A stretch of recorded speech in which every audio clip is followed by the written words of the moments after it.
There's a little bit.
All right.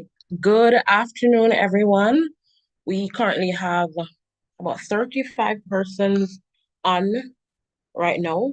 I'm sure others will join as we go along, but we've waited 5 minutes, so we're going to just jump right in. So I'm Antoinette Anderson, and I'm joined by Rowan Small, and we will be your co-pilots with this afternoon. So just a brief introduction about myself. I am Antoinette Anderson. I am a past student of the Titchfield High School as well as the University of the West Indies, Mona campus. I have a first degree in journalism with a minor in international relations. I did English language in 2015. So that's 9 years ago. There have been quite a few changes to the syllabus since then, but I've kept myself apprised with these changes. And so I will be doing my best to guide you guys through this process today. And I'll be available if you have additional questions at the end. And so feel free, if you have something, just send it in the chat and we will try our best to be of assistance. Ron, you want to do a brief introduction before we jump in? I can as well. Just to confirm if everyone's hearing me, Yes, no we're problem. hearing. Alrighty. So I am Rowan Small, one half of the teaching body. Antoinette just introduced herself. I am a past student of Arden High. Shout out all the Arden people. Um, also a past student of the University of the West Indies. I studied international relations and I minored in what was it again? Public policy and management honors. What else again? So this is not our Antoinette and myself, not our first tutoring session with as it pertains to English language. So as she rightfully said, if there are any questions, any comments, any concerns that should arise, you guys can always put in the chat, and we'll just be here to kind of guide you throughout the process because we know it can be a stressful period, especially now. So let's just take it one step at a time and let's get those ones. Yeah. All right, lovely. Thank you, Ron. So, I just wanted to have my camera open in this first part so you can see what I look like. I'm not just initial on the screen. There should be a profile picture there, but going forward, I'll just be closing camera. Um, I'll be asking everyone to mute your mics unless you're posing a question or so on, because we don't want to have the disturbance throughout. All right, so yeah, we'll jump right in. Ron will be assisting me with navigating the slides. All right, thank you. All right, so I thought it prudent that we start with an overview of how the grading system will work. You guys should be familiar with it at this point. We are well down the road. So you should be familiar with what you're being graded on, what each paper entails, but just to put it into context, we'll start with this. So your paper one, that's your multiple choice, that will look at all your understanding knowledge-based type questions. Previously, these type of questions would be incorporated in paper two as well, not so much anymore. So you'll have like your poems and stuff that you're to read, and then you answer questions to test your understanding, comprehension skills, so on. There are 60 of those, each worth a point, but it is equivalent to 29% of your final grade. Now, paper two that we will be looking at here, it is the bulk of your grade. It's 50%.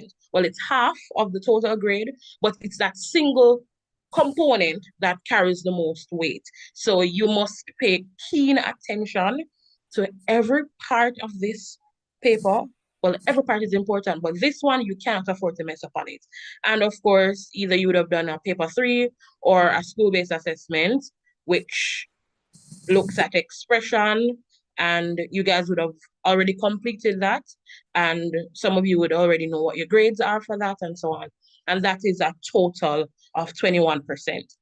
There's a breakdown on screen of how the weighting works. So, and we'll go to the next slide where we look specifically at paper 2, which that's what we're looking at today. All right.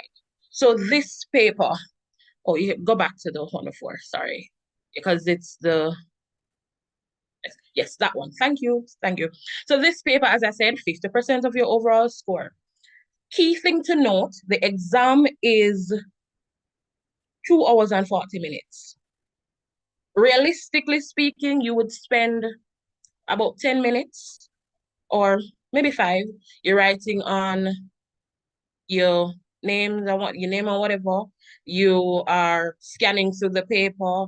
You are selecting your question for the section that has an option, stuff like that. Previously, you would have had more options, so you're reading through a few more things and trying to decide which questions you're doing. Now it's a bit more straightforward. Some persons find it more challenging. Others think it is making it easier for them. But in this format, though, you still have the 4 sections, A, B, C, and D. A, B, and D, you have 1 question that you are required to do. And section C, you have 2 questions and you choose 1.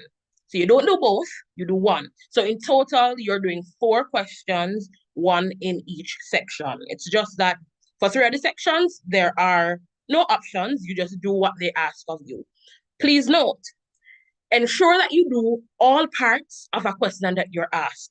You don't do part and leave part, or because in sections A, B, and D, it's 1 question. So whatever is entailed, it's 1 question. You're supposed to do all of it if you want to maximize on your marks. And speaking of the marks, section A, C, and D each are valued at 25 marks. What section B is 30 marks. I'll reiterate these as we go along and point out like what they're asking for in each question or each type of question. But just bear that in mind. So the paper would total to about 105 marks, and it would be taken down to a 50% at the end.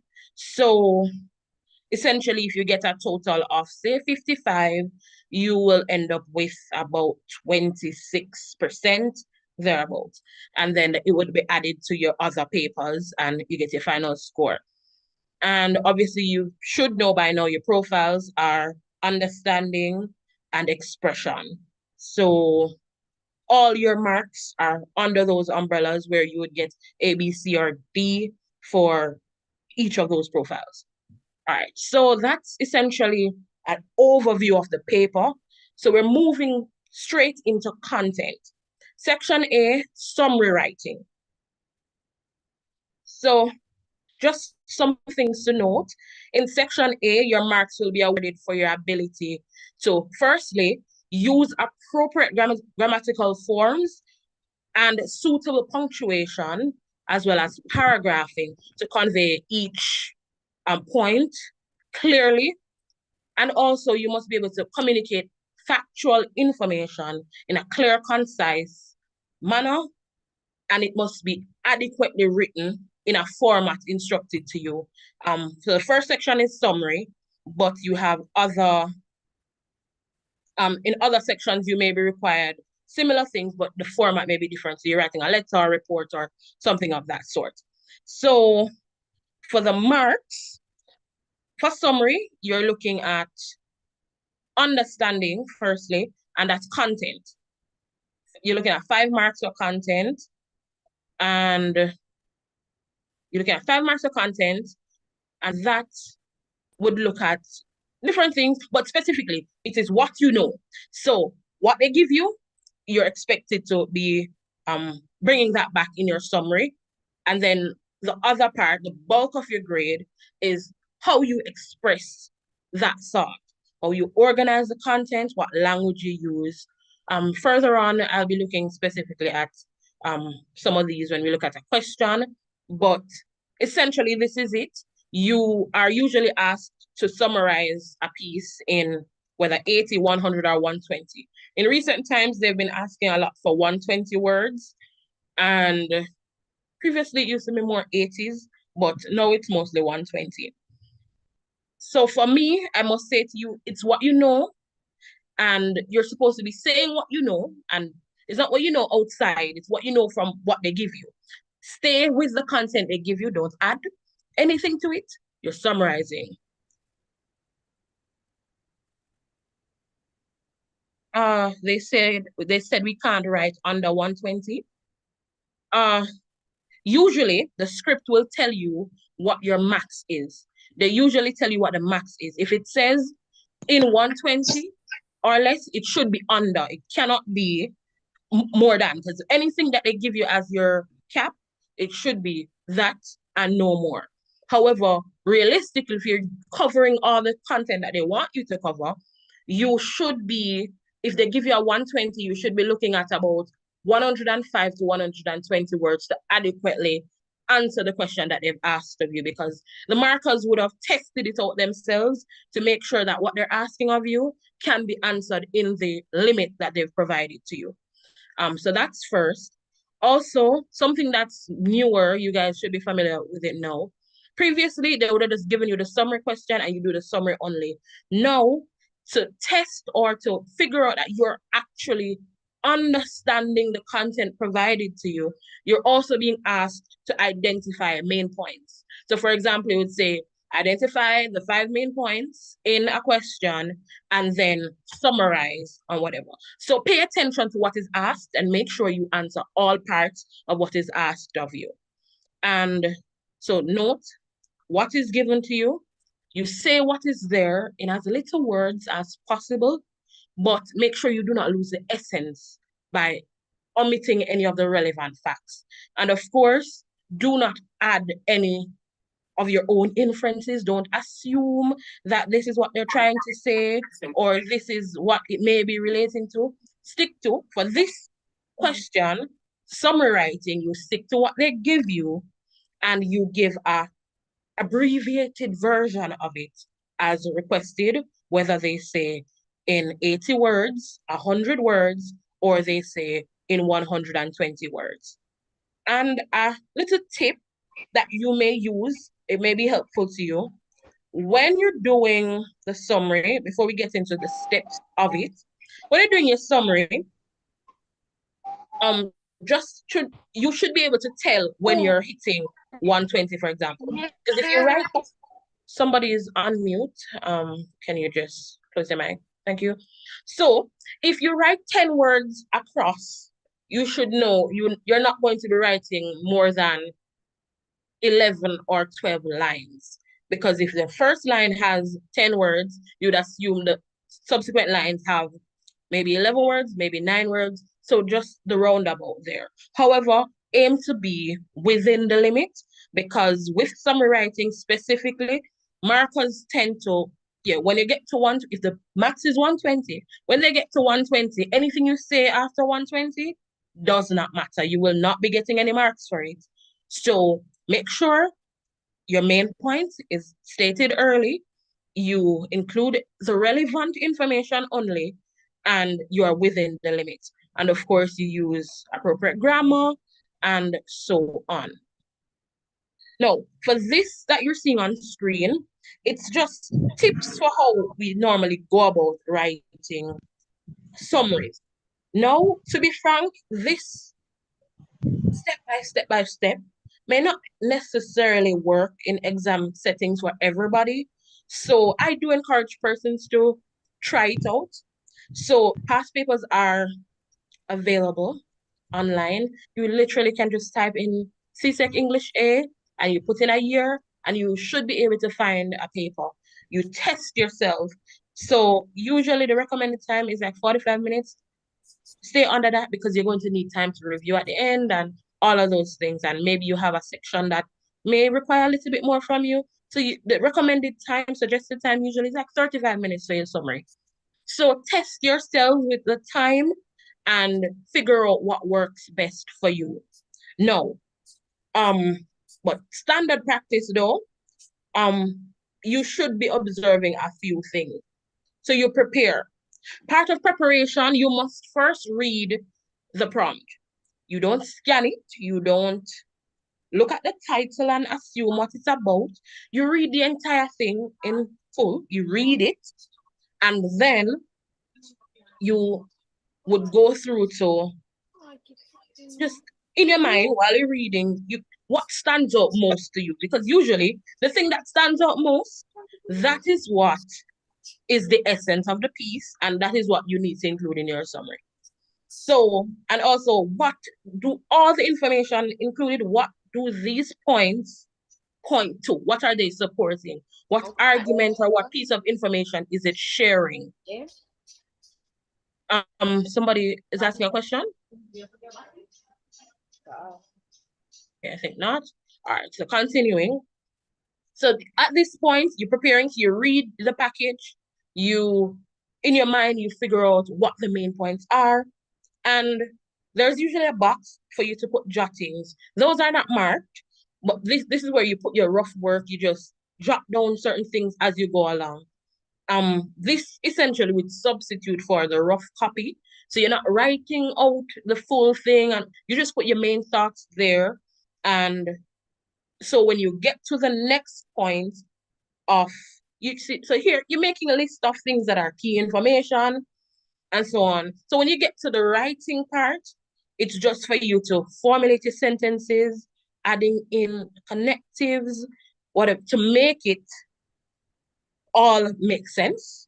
You organize it, but also make sure it reads like a piece written to be read and not a list of instructions or a list of things on a grocery list, for example.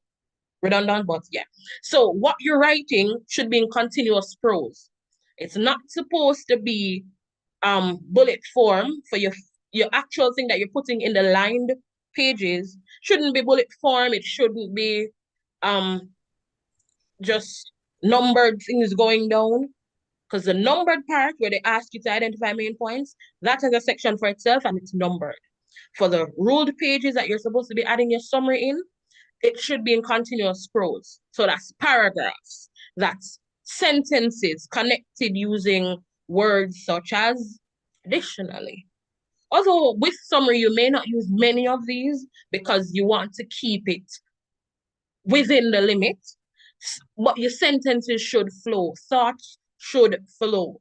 So you don't start with something here and then you jump to a point over there and then you come back to where you were before. You should connect the ideas and make sure the thoughts flow. So when a person reads it, it makes sense logically how it's written, and also its readability. So you don't have yourself rambling about, you don't miss your punctuations, you don't miss the key components of your writing. Can I get the next slide, please? So here, this one is just things to consider. While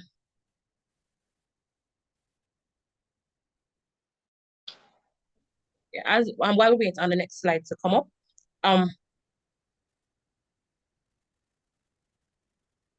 something's wrong with this. So, yeah. So obviously by this point, you should have spent about 20 minutes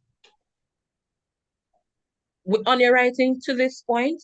So now you are going to be going through.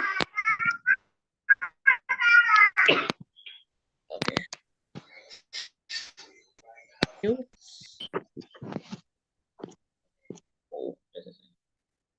All right.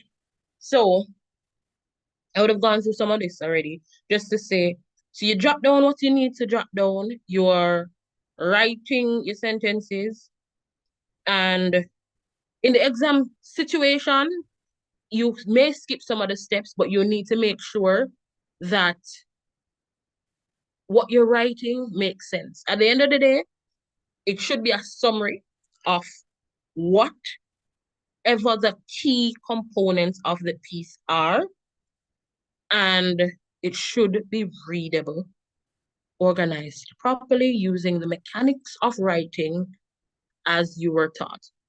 And obviously, by the time you write out everything and you may read back through and cross out something and get it right, you would have hit about 30 minutes. You check through. Sometimes I do encourage leave if you're finished with it in 30 minutes, move on, and then you come back to it afterwards, because when you look at it essentially in fresh eyes after you've moved on, you will find that something that does not jump out at you now may jump out at you afterward. So you skip to the next thing and come back to it afterward. But make sure you complete the task as given to you. And obviously, I seem like I'm repeating myself so much, but it's the most important thing. With summary writing, concise, clear, and accurate. Those are the things that you cannot go wrong. You really cannot go wrong. And for some people, this is a question that it's easy marks, because they're really, all they're asking you to do, is read a prompt and restate what it's saying to you, what you get from it. Sometimes the question may be a little bit more intricate, where the prompt gives you a full scenario and it asks you to summarize points in support of something. So you may have to go in a little bit more closely and write about a part of it instead of a whole package. However, usually for the exams, they don't really go in on those intricate things, because time is limited. So they just want to test that you know what you're doing and you are competent in the area. So they won't go in on the intricate details that much of it. But it's normally a simple summary. You read what's there, you summarize. However, read the question and answer what they ask. Not what you think or what they usually ask. Answer what is there in front of you in that moment. So we'll be looking at an example next. So you can essentially put face to what I've been talking about to this point.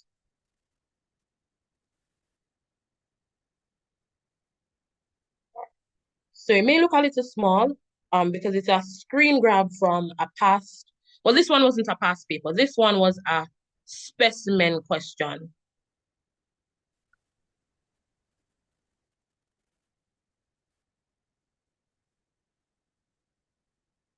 So this one is a specimen question. So if you guys have, yeah, I would want to just go through what the question reads first before I look at it. So here, all the questions would look similar to this, where there's a section clearly written. Section A, there's a suggested time. For them, it's 40. I say aim for 35 because you may need the 5 minutes later on when you're going back through. No, this one says you are to write your answer on the ruled pages provided. And in this case, it would have been page 4 and 5. And it says there may be more space than you need. However, you make your notes in the box that they give you. They don't mark in the box, but they mark for everything that's on their lined pages. So don't put your jotting and scribblings in the part that they're marking for. You use the box that they give you if you need to jot anything down, and you write on the ruled pages. As usual, you write within the margins, because they don't always mark the physical paper. They're scanned and persons mark them virtually sometimes. So make sure what you write is within the margins.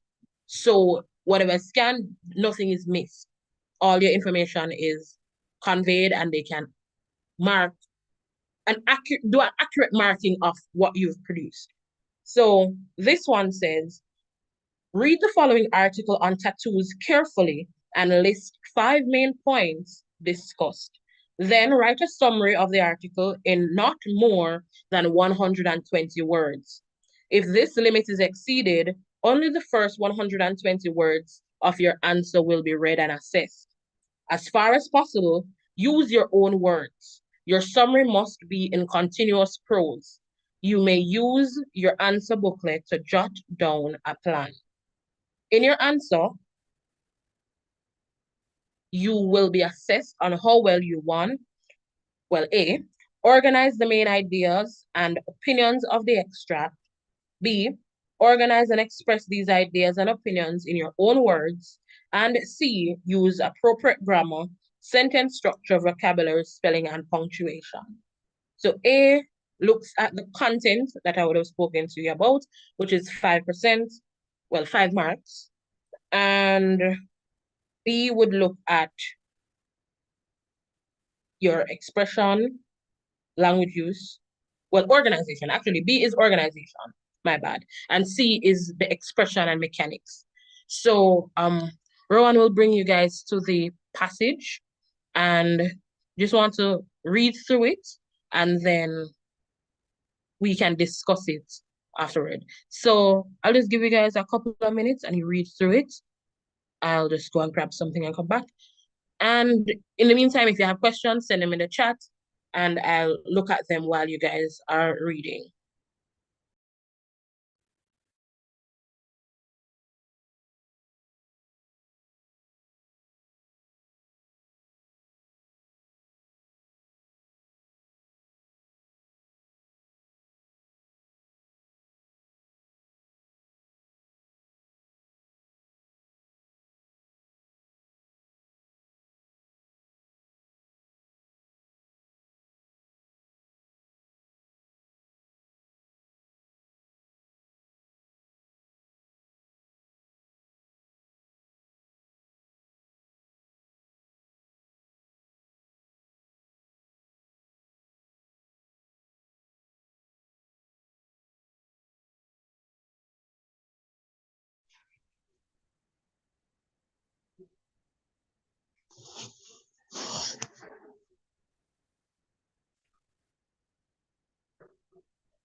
All right, so before we continue, I see some comments in the chat.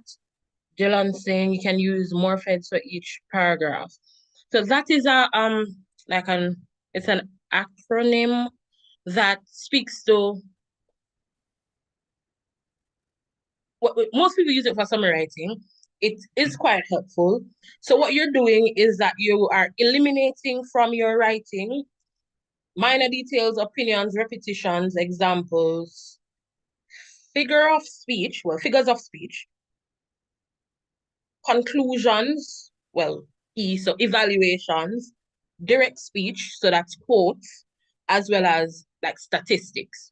So in that situation, if I were to say, I'm talking about my day and I say, today was a good day, and then I say, today was a good day because blah, blah, blah, blah, blah, the blah, blah, blah part, you tend to, in most cases, you would drop those because I would, at that point, be going into examples and so on. In some situations, unless the example is specifically what they're asking you for, you would drop stuff like that. So details like 2 weeks ago, it was raining and something happened when it was raining or whatever. If the summary is asking you, why is today a good day? You look at what the main thing is. What made it a good day? And so to say specifically that it was 36 degrees outside, you may not say that. Instead, you would say it was sunny or it was warm. So you cut down on the number of words you're using, but you also cut away all the excess information that you don't necessarily need. Now, Jada is asking, how do you really know which points are the main points and which points are irrelevant? All right.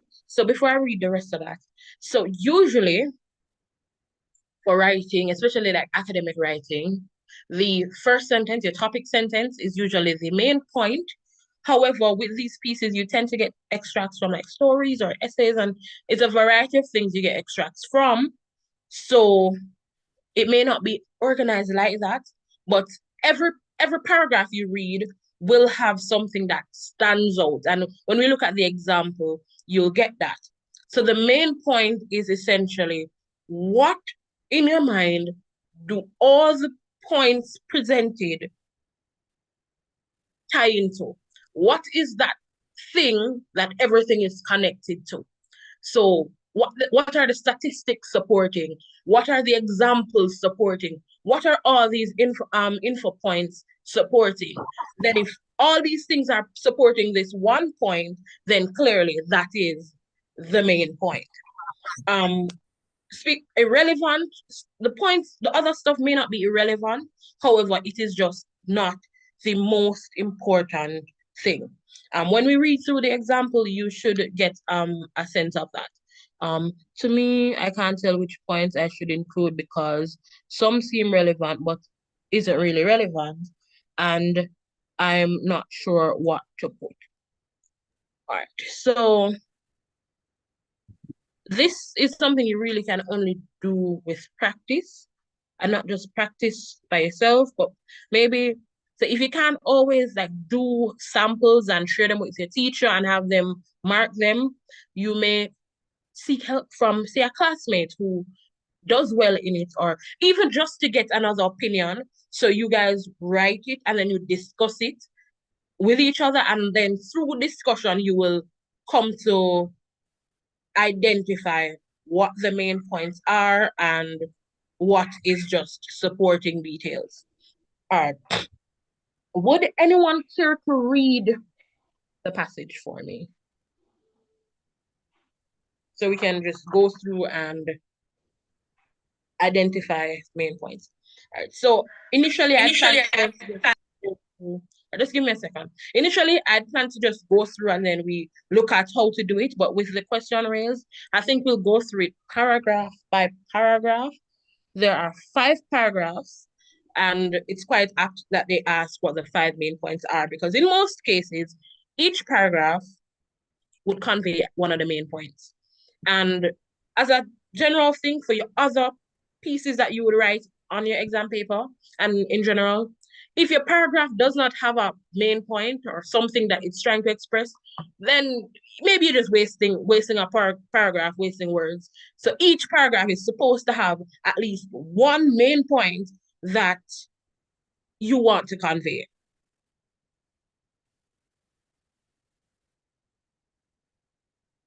All right, so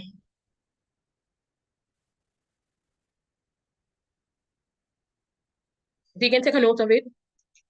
M for minor details, O for opinions, R for repetitions,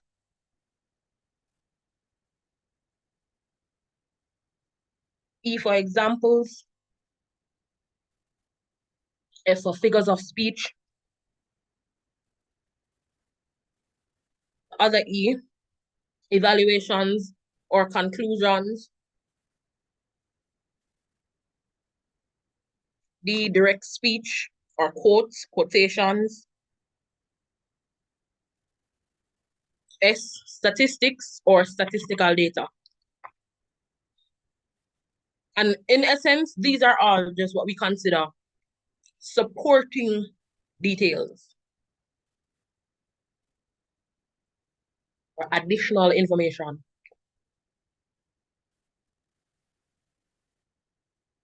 When you're doing exposition, these are quite necessary because you're often developing on an idea, similar for arguments, developing on an idea that you have. With a summary, it's kind of the opposite, where they give you the complete idea and you're supposed to reduce it to its main points. All right. So anybody wants to read the piece on tattoos?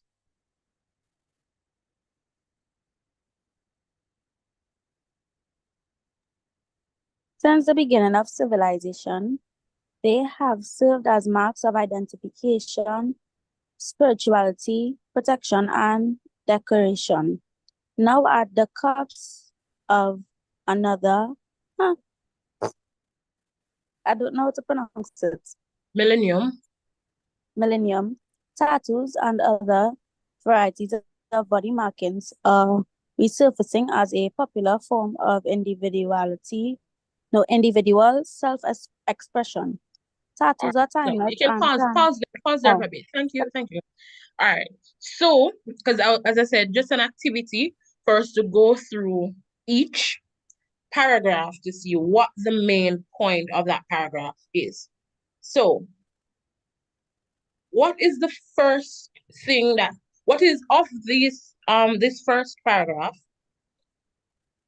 What does it say? What is the main point the writer wants to convey? how significant tattoos are. So, significant. Okay. All right. So here's the thing with that one now. While that is true, with the summaries, you need to go for something a little bit more specific. Because remember, the summary, you get into the meat of the matter immediately. So, because if you're to write that in your paper, tattoos are significant, or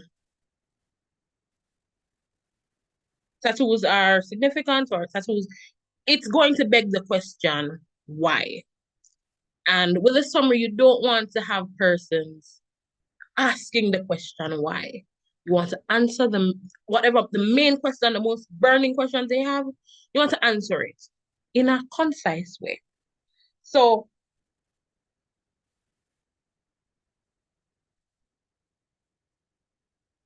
you want to give it another try.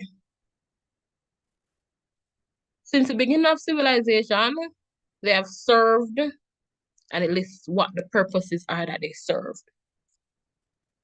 And it says at the cusp of another millennium, which is 1,000 years, if I'm correct. Yes. You have decade, century, millennium. Yeah. So this millennium that we're in, it's serving another purpose. So what would you use for this right here?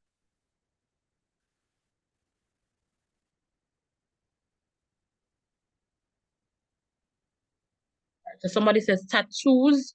All right. So before we continue, the punctuations and stuff like that are key to your marks for language use and mechanics. So tattoos, no apostrophe S, just tattoos, drop the apostrophe. So this one says tattoos have been around for generations, serving as a form of identity. All right. So question to you. Tattoos are used for various purposes. All right. So just question for you though. Does this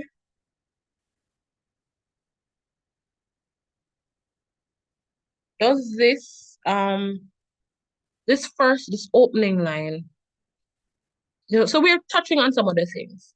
It's been around for a while, so it's not a new phenomenon. Well, phenomenon, it's not a new phenomenon.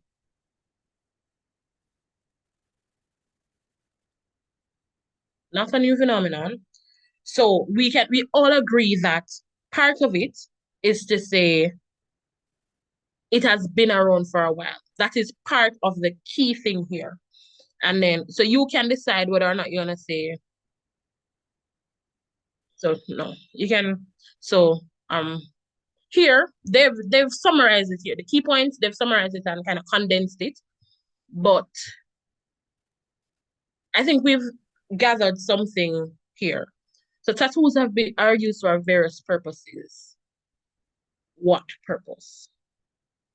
So of the options I've been given, I will best go with tattoos All right, so tattoos have been around for generations. All right, so we can summarize that even further. And here's an example. For generations, tattoos have served as a form of identity. So we bring that down to 4 generations. Tattoos have served as a form of identity. That would reduce 2 words, but that's still too long.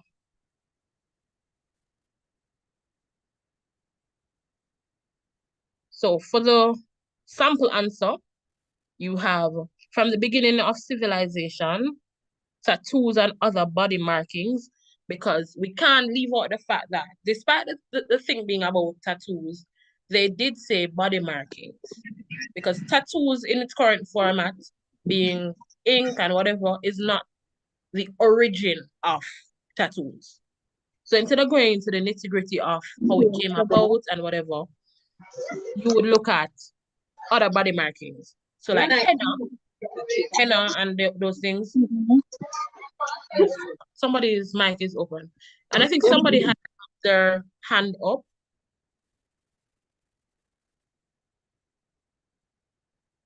Somebody wanted to add something. Tattoos, are you sir? Okay.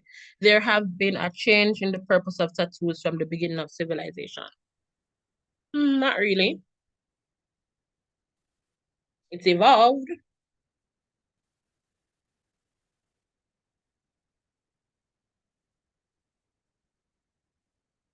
It's evolved into a form of expression, but it has not changed from its original purpose, which is like who you identify as well as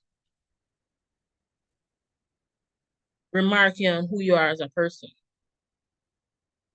So the person who was reading the passage, can you continue? Just read the rest of it. Sure, Ron, on the Ron, screen. can you bring us back to that one? So you had read the first paragraph, so you can just continue from there. Okay. Tattoos are timeless and can be as unique as the bears they adore.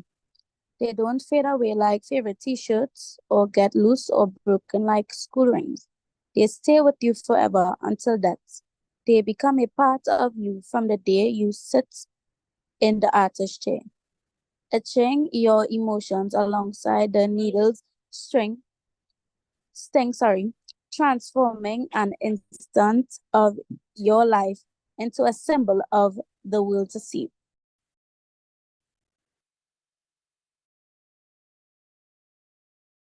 Yeah, you can continue. Tattoos and other body markings arrived in the Caribbean with African slaves and indentured workers from China and India. They are sometimes the only permanent keepsakes of peoples snatched from their ancestral places. The Caribbean's original Amerindian inhabitants also used tattoos to mark spiritual milestones. The Taino of the northern Caribbean islands, for instance, use vegetable dyes to affix images of their guardians onto their skin. These images also indicate an individual's lineage or his or her social position. Each tattoo was both a personal history book and a mark of belonging. Am I continuing the whole thing? Okay, you can stop there first. Okay. So before we even look at the main points, you can just start sending in a chat some information that you would not include in your summary. So just what would you exclude? What is not the main essence of it? All right, so I think that's Mr. Roach has his hand raised. Forgive me if I'm wrong, and you can go ahead and speak.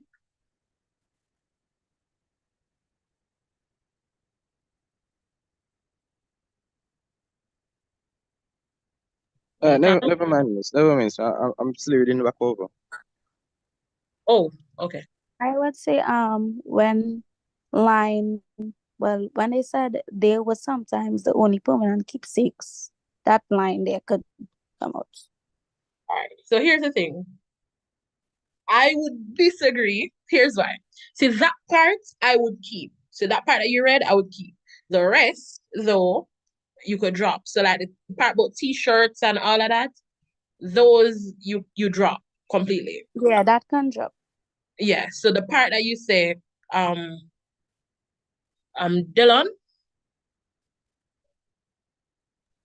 you have your hand I would raised. also drop the artistry and the itching your emotions part. Remind me of the line. That's etching your emotions alongside needle string. Okay, so yeah, essentially you would drop that. But you would keep you would keep the part that says becomes part of you. No, you keep that for now. However, if you find that all the points that you have remaining would add up to more than what you think you need, then you essentially include the most important of all the points you have. But the part to say, um, etching your emotions along the needle string, that's a metaphor. Example of figure of speech, you don't need to include that, you drop it.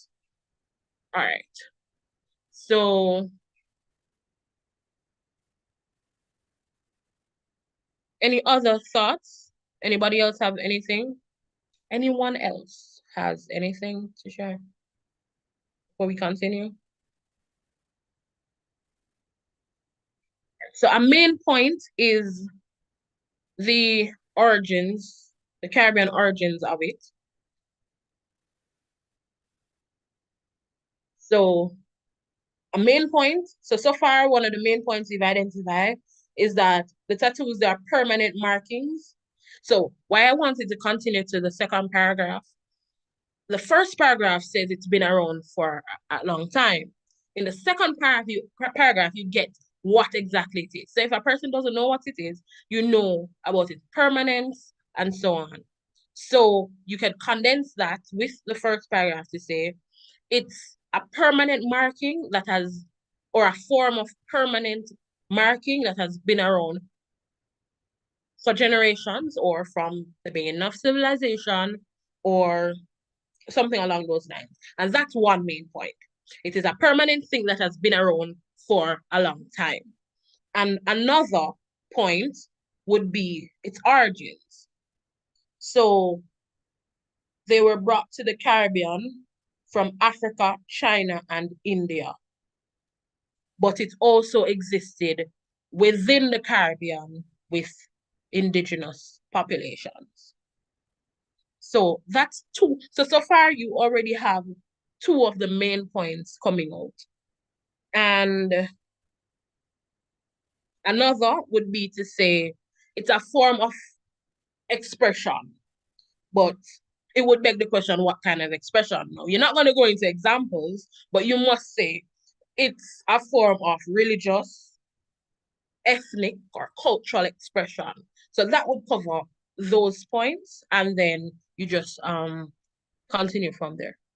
Okay, somebody says, looking at some of the sentences, I'll just also look at how you are structured. So if I have any points, I can bring those out. All right, so tattoos have been served as a way. All right, so reading over is key, because while I know what you were trying to say, you had conflicting thoughts and then it's reflected. So you either say tattoos have served or have been serving, and then in a summary situation, use a shorter one. Tattoos have served as a way of, you left out the of, self-expression and have been passed down through generations. Still can tighten that one, but we move. Tattoos are timeless. I think I've looked at that.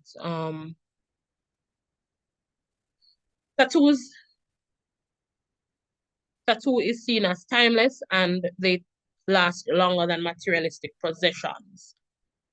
Yeah, you could, but you you probably the last longer. It's quantifying by saying it's timeless. You know it's already is going to outlast other things that you have.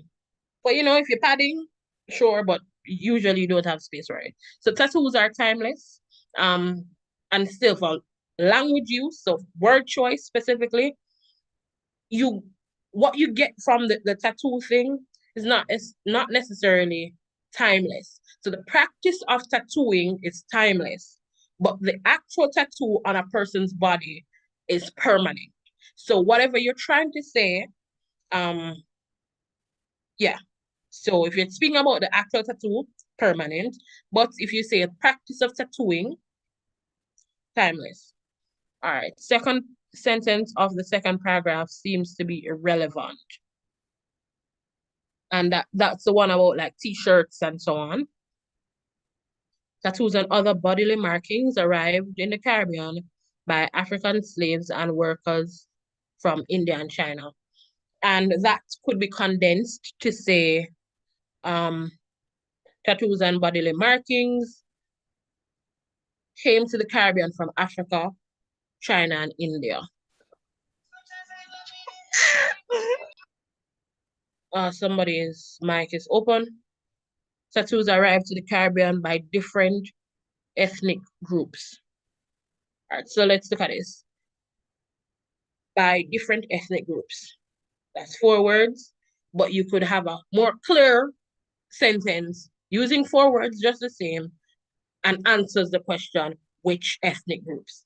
So tattoos arrived in the Caribbean from Africa, India, and China. Maybe 5 words, but with 1 extra word, you've added a whole new level of clarity to the sentence you're producing. All right, so paragraph 4, I think I'll just read that one. Let's see. Paragraph 4.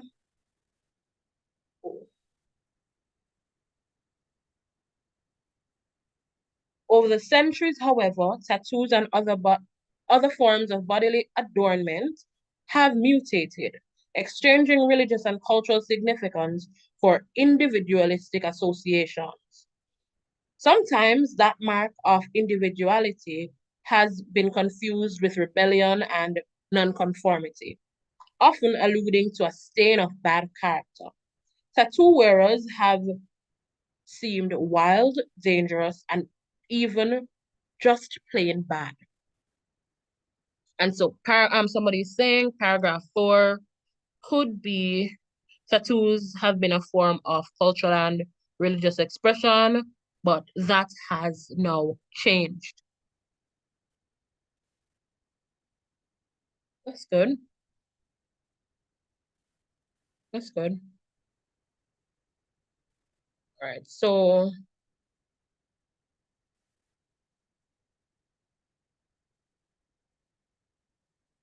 you're asking if listing wouldn't be taken out of the summary.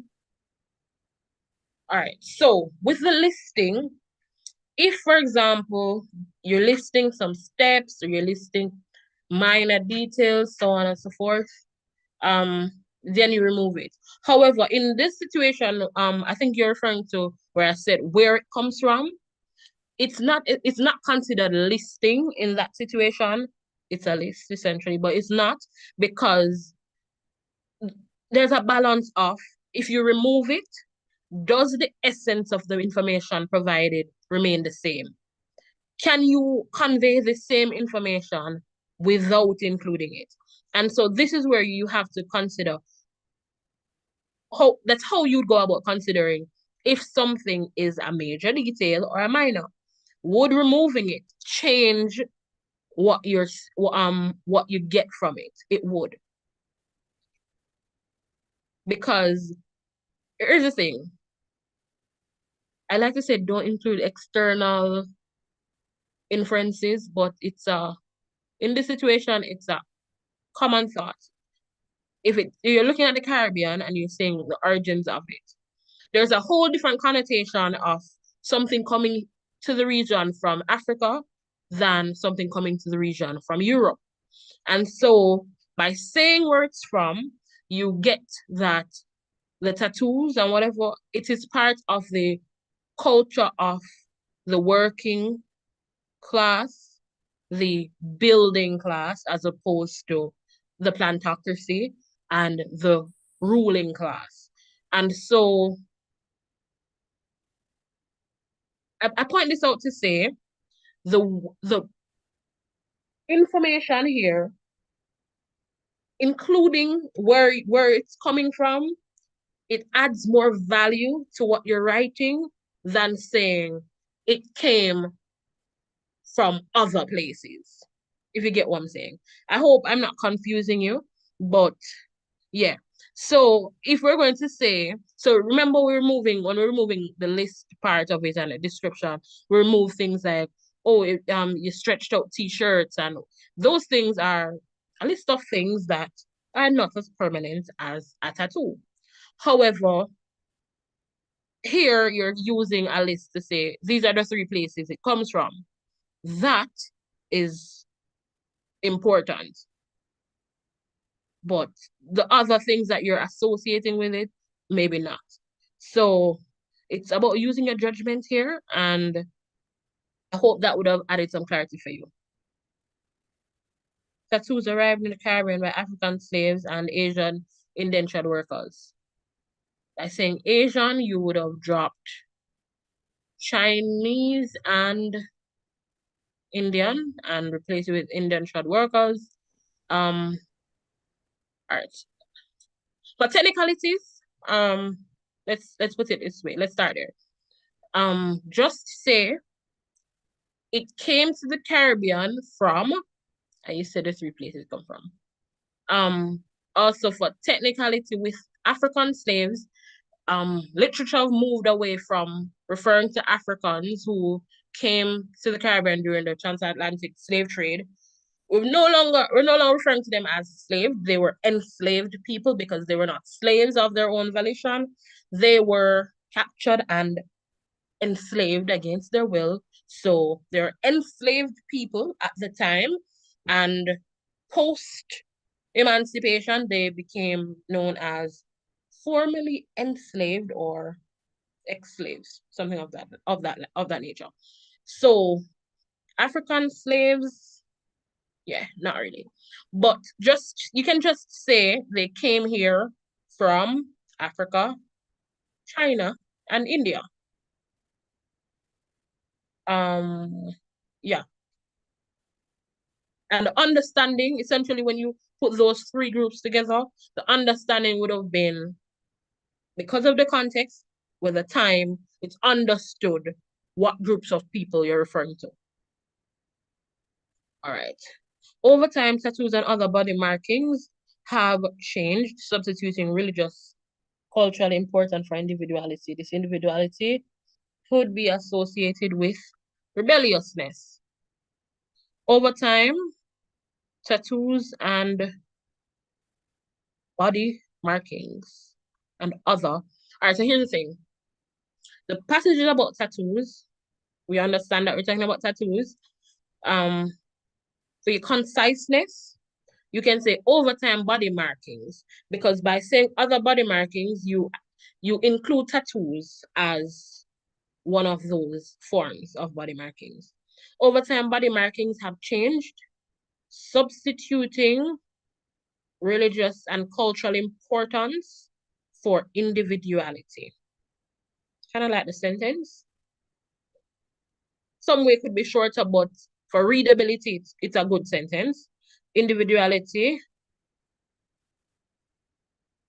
This individuality has been associated with rebelliousness. We can revisit that second part of it afterward.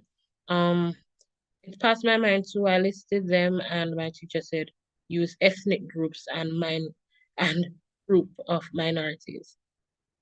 I listed them, and my teacher said use ethnic groups or minorities. Interesting.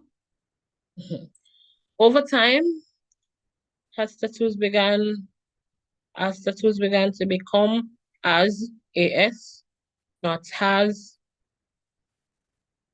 Over time, as tattoos began to become more expressive, its reputation began to change. Tattoos arrived in the Caribbean by our forefathers from Africa. All right. By saying forefathers, you are inserting yourself into the passage in a way that may not be best. So drop that. Tattoos arrived to the Caribbean from Africa. Big part of some person's lives.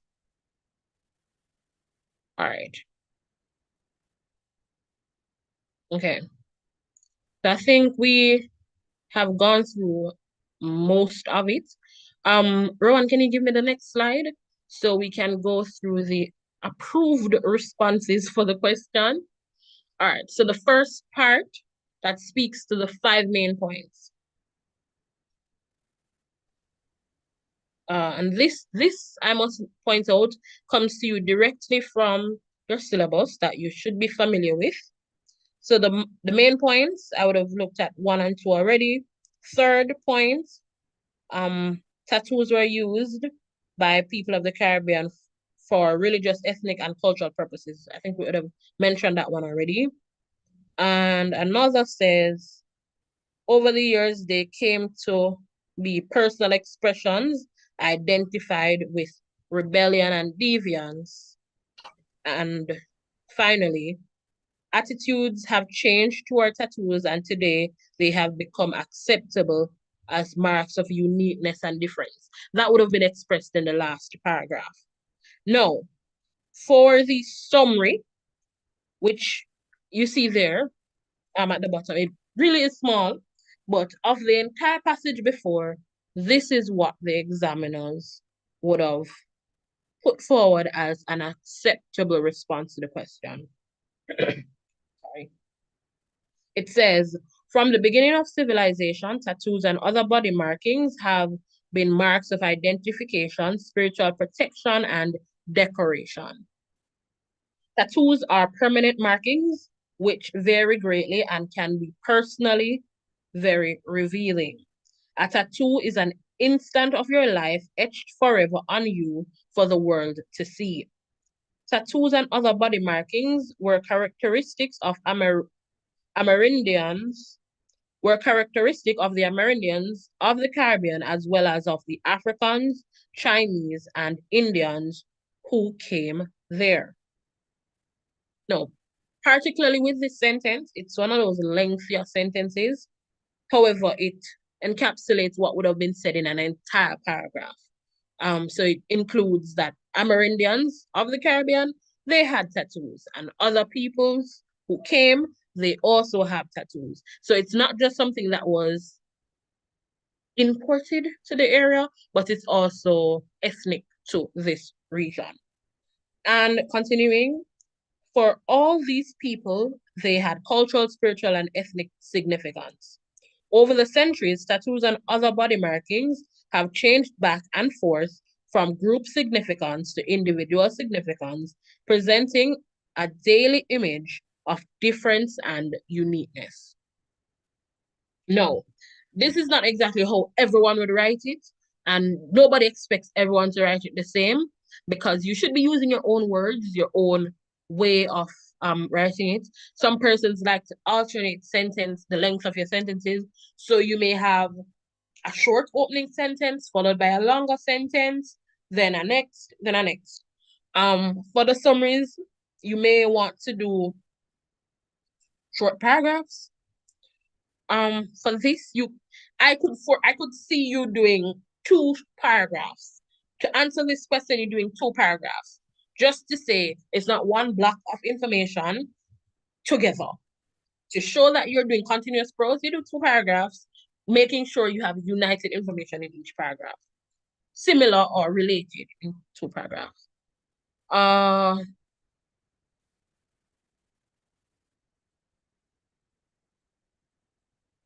right. So the question says, my teacher has told us that when writing summary, we shouldn't use the same words used in the passage. Yes, you should never use the same words used in the passage. because one, you're not quoting them, and two, any form of like using back the writer's words, that's plagiarism, and plagiarism rules apply even in an exam situation. So you use your words. So one of the examples here, this sample response would have said,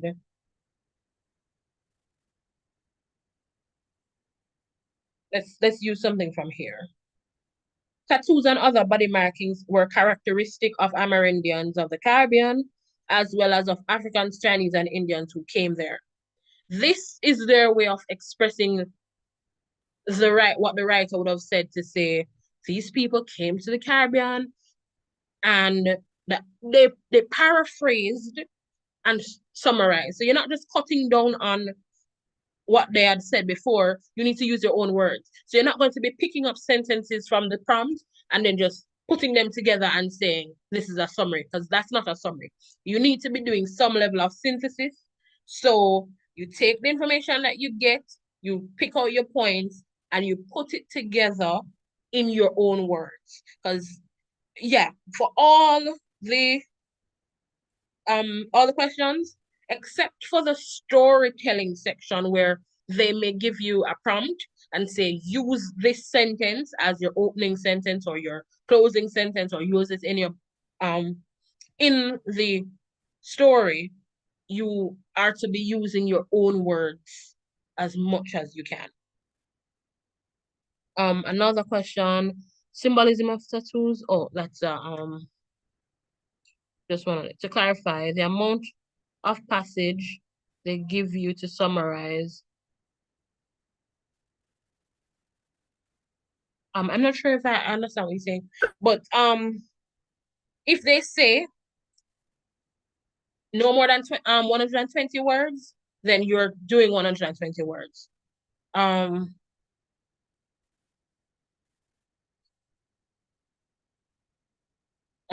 Also, specific to the thing, you're not supposed to be bringing in external information. So whatever is given to you in the text, that's what you're summarizing. So even though you may know a lot about the topic, you yourself may have tattoos and you have thoughts on it, and you do not include that at all. Never. You work with what they give you in the prompt and you summarize based off that, and you must keep it within the word limit that is given to you. So even if you read this entire thing and for you, you think two things are important and you can say it in 50 words, you're not going to get your full marks, because it means you're missing something. So if you do your summary and you find that you are way off what the limit is, then you're missing something. And if you're going over, it means you included something, or you were verbose or something that you were not supposed to be doing. So a sweet spot for a 120 word summary is between 110 to 120, or you can say 105 to 120 if it's a 100 word, 90 to 100. If it's 80, you're looking at 74 to 80. All right, just to clarify, are we allowed to keep the same words from the passage in the 5 points? Try not to, because you should be writing sentences, and it's how you interpret it. So you try to write it in your words. And I think if you look back at the question, the instruction to use your own words was listed above both parts of the question. So you should be using your own words across the board. As I said, except for in the story when they ask you to use the sentence they gave you, you should be using your own words.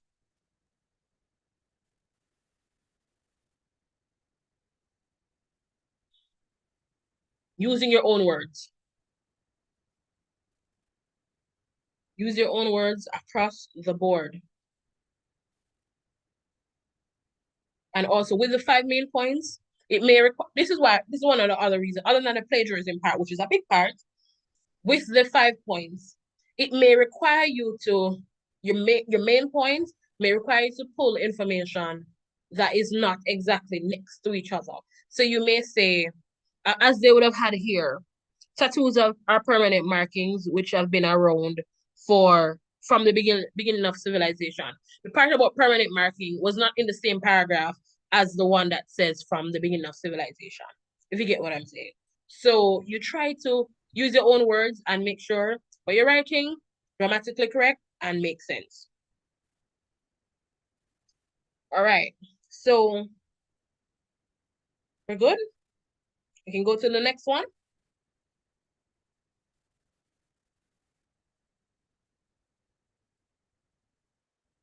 All right, so we're moving to the next one. Is there anything else you want to ask about the summary? Because otherwise, you'll have to wait until the end when we have an open Q&A.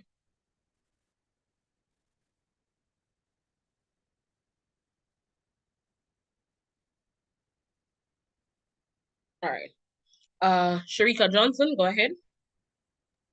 I know for when they give the lines for the amount of key points that we should take out, should we be alarmed if we haven't found the amount of information to meet the amount of lines or points they have made space for us?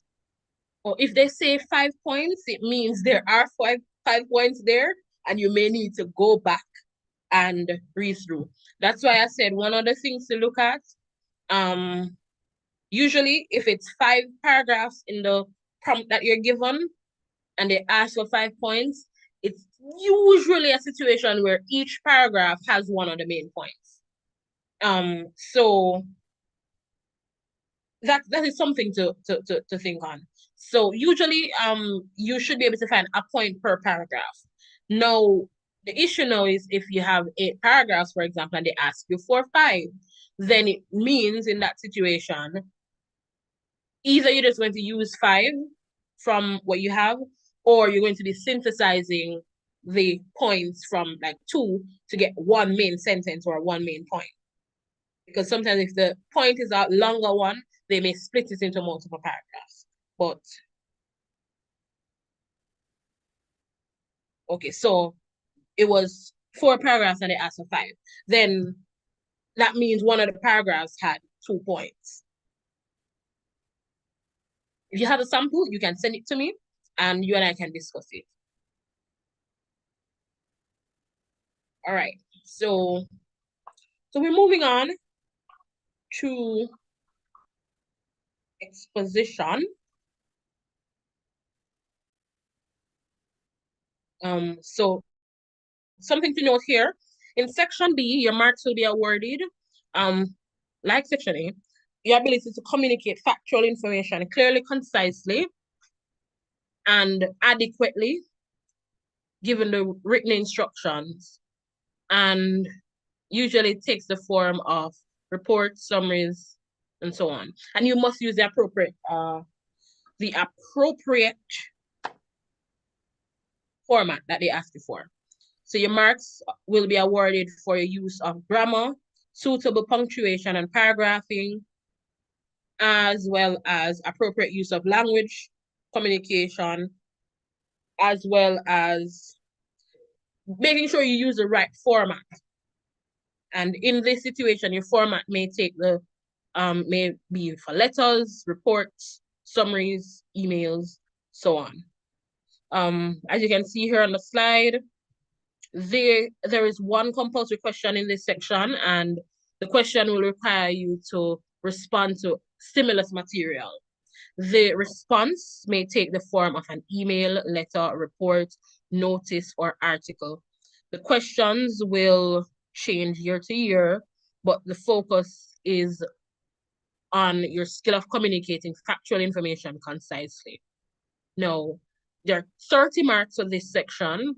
Other sections are 25. This one is 30, and you'll be awarded for content, organization, and language use and mechanics.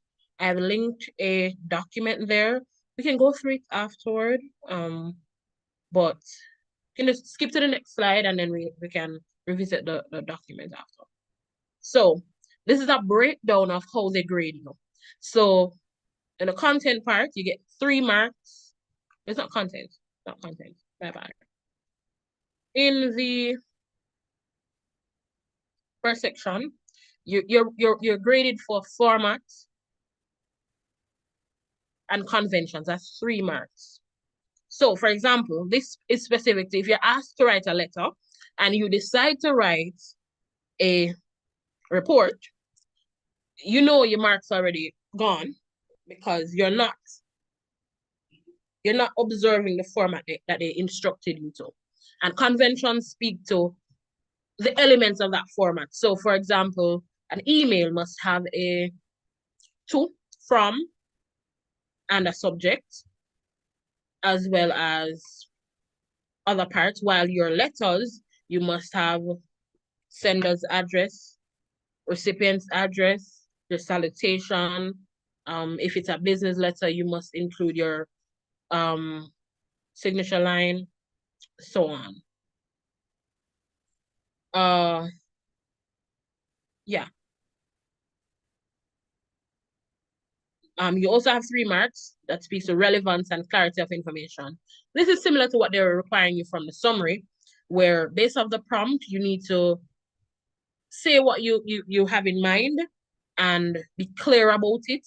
Make sure it's a person just reads it, knows what it's about, and they can understand without trying to, without having to try to decipher it. And 4 marks also for accuracy, completeness, and appropriateness. Yeah, so 10 marks, the bulk of it really is for arrangements with regards to sequencing, coherence, conciseness, and sense of the audience.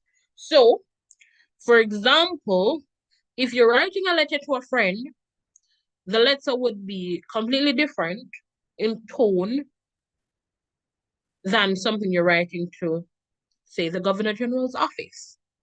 So that's the sense of the audience. So who are you communicating to? And so what information you need to include? How do you need to express yourself in a way that's befitting to who you're trying to communicate with? And also the sequencing, coherence. Does the way you arrange your information make sense? Is it easily understood? Does one idea flow into the next? So essentially, say for example, you're talking about this session, for example, you're proposing this session, you're writing to your school to invite a presenter to do, say, a marathon session. You would go about establishing what the need is. Then you say how you would go about fitting that need. So the need is that persons would require some additional assistance. How you'd go about it, you would reach out to somebody who would be able to come in and deliver a 2-hour session or a 3-hour session or whatever it is.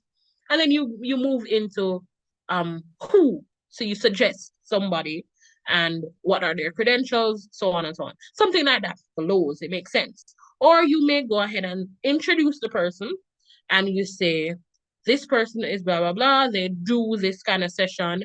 And you, from there, you say, your idea is to invite them. And then the next thought is, why are you inviting them? And so you say, there is a need, so on. So as you can see, there are multiple ways you can go about sharing the same type of information, but it must make sense. And reading from point to point, it must flow from one point to the next.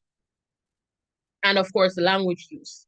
So I've gone in and I've included all of this. Usually a PowerPoint, you're not supposed to have so much on there, but I've included all of it because it's necessary. Language usage. Your marks, it's 10 marks, and they're looking for everything. So complete sentences. Are you using complete sentences or you're just dropping down phrases? Are you using consistent tense? So if you start out using the present tense, you must continue in the present tense unless you're saying something, you're referring to something that has happened that is currently affecting present tense. So you don't jump between tenses in your exposition. And also subject-verb agreement, pronoun antecedent agreement, and also all sentences needing to be clear, meaningful, and adding value. So that's language use. And also you're looking at mechanics. So is your capital letters, well, are your capital letters at the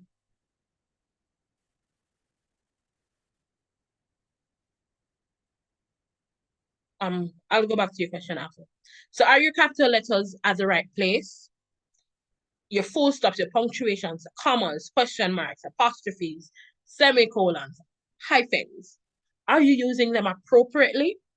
So, for example, something as simple as, let's look at this one in the chat. Can you jump in different para or keep consistent? Capital C, I won't look at the U because you're texting in a chat, which is different from you writing in the essay. Capital C, or keep consistent. You keep consistent, especially for these short papers. As I was saying, you're not going to be changing tense unless you are. So, for example, I'm here speaking in the present tense and I'm saying, this is how we do things, this is whatever. Unless I'm saying, and I'm adding some caveat to it to say, however, 9 years ago when I did the exam, we did it this way, or we were asked these questions. You use it in that way, but you should be using consistent tenses. Unless, or as I said, unless it's a situation where it's necessary. And in that situation, you must be aware that you can't be saying, today we do it this way, but 10 years ago, we do it that way. That is grammatically incorrect because 10 years ago is obviously the past. So your tense needs to be past tense. But I think most persons don't really have the issue with the subject verb. It's more an issue.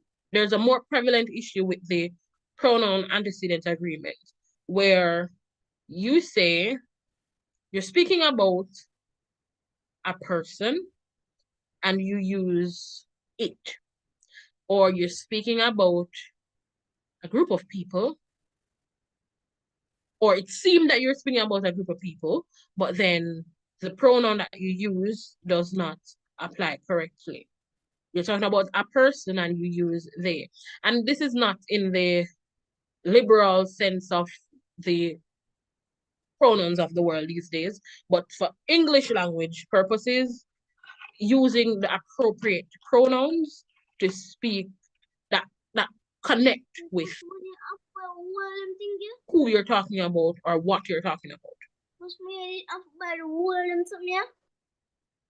Or somebody, your mic is open. All right. Okay, so I think we can go to the next one. Any questions so far? I hope the point on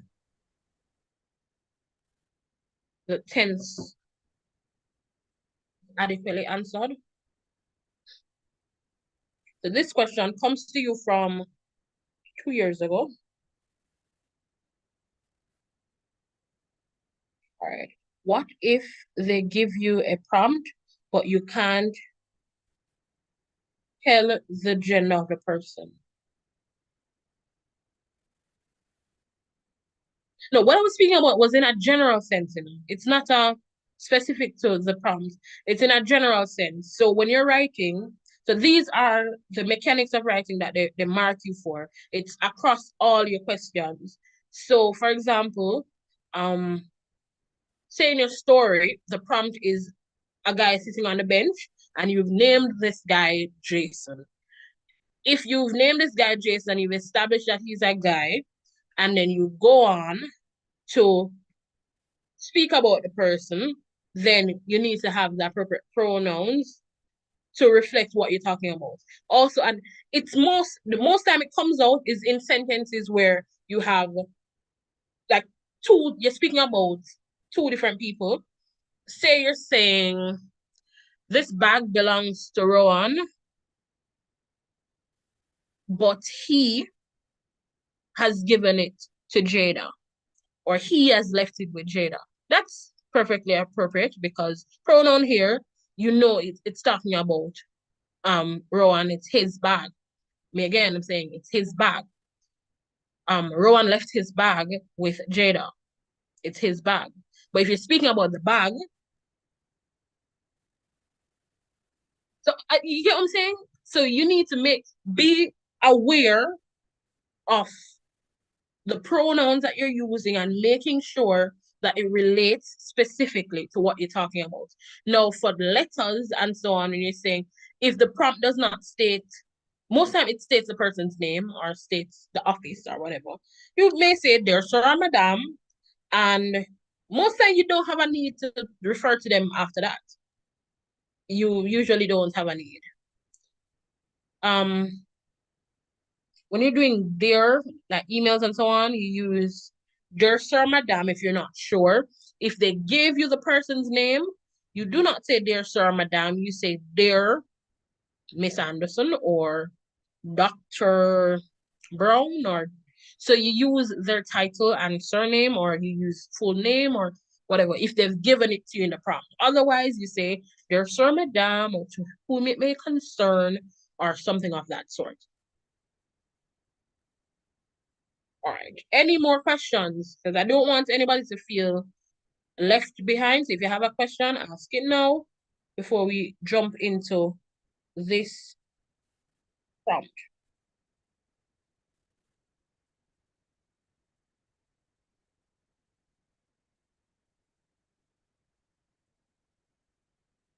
For the letter of complaint,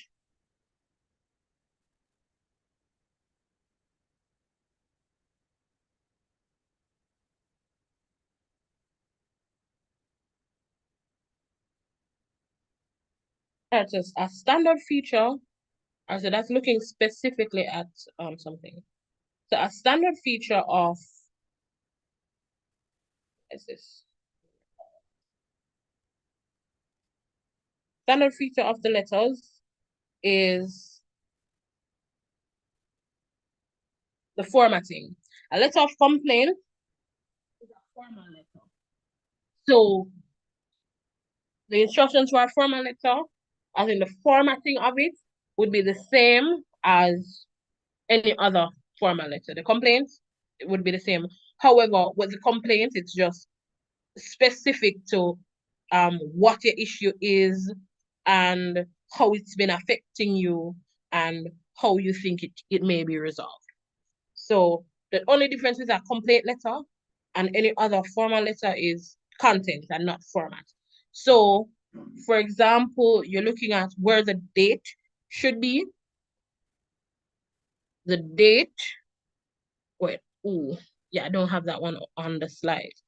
But for your business letter, you have your address, your date, recipient's address and details there. You do salutations, and then you have your body, which should be arranged in continuous prose. So sentences paragraphing, and then you have a complimentary close. That's how they refer to it. And you have your signature and full name. I hope that answers the question you have. Why don't they use the person's name then? All right, so not all email addresses are like that. I'm not sure exactly what you're asking about, but not all email addresses are like person's name, surname. Because business and corporations and so on, for example, they use different formats for it, and then they'll have their unique domains. So instead of Gmail, you may have at New Jamaica Foundation as the ending or something like that. So you may need to clarify that for me. Continuous prose. Somebody have that in the chat. But yeah, I think what I was saying about that is that all your letters and stuff like this should be in continuous prose. So you're looking at paragraphing, proper sentences, having a main idea per paragraph, so on. All right, and So I'm going to read you this prompt. I have two in this section, but we'll just go with this first one. It says, so the prompt usually goes, section B, there's a suggested time of 30 minutes here. And it says you must answer this question because it's section B, it's a mandatory question. It says, write your answer in the rules pages provided. There may be more space than you need. There's also a blank page for any notes that you may need to make. This will not be marked. So the blank page, it's just for your jottings, the ruled pages for your response. So it says, study the situation presented below and then complete the task that follows. And it says, the due date of your English A school-based assessment project is the 5th of May, 2022.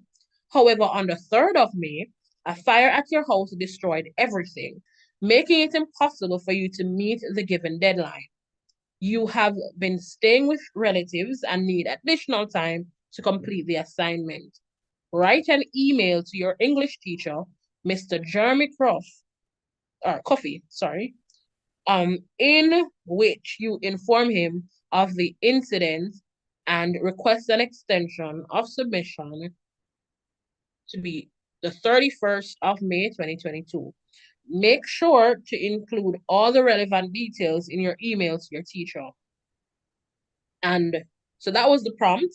And the specific part of the question you're supposed to be answering now, it says, in your answer, you will be assessed on how well you first format the email, second, select relevant and complete information, as well as organize and express the information, and D, use appropriate grammar, sentence structure, vocabulary, spelling, and punctuation.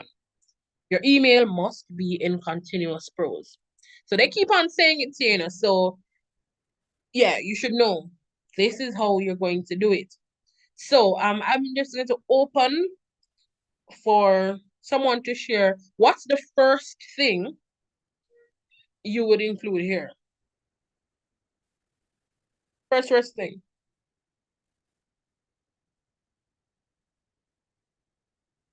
Well, what's the first thing you would think of? Let's go with that instead. So you've read this prompt, you've read the instructions. What is the first thing you consider?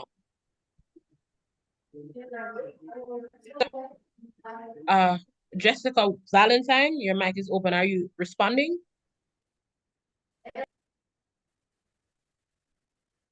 All right, so some persons are saying format. Correct. So very first thing with these, before you even think about what they're asking you and so on, how are you organizing your thoughts? So here it says you should be doing a letter. And it's not a letter of complaint per se. Actually there's an email. So my bad. Let me correct myself. Email. So you're not doing any complaint letter or not doing a speech or a report or a memorandum. You're doing an email. So how do you go about formatting an email to explain the situation you're facing and ask for assistance?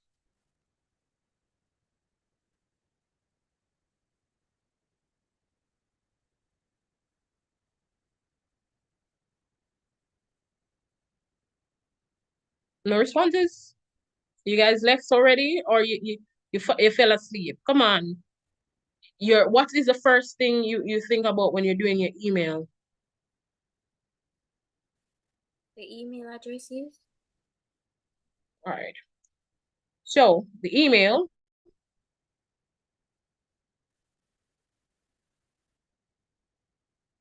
you should have two. It's from you. Thank you, Jada. It's from you to whomever. Subject.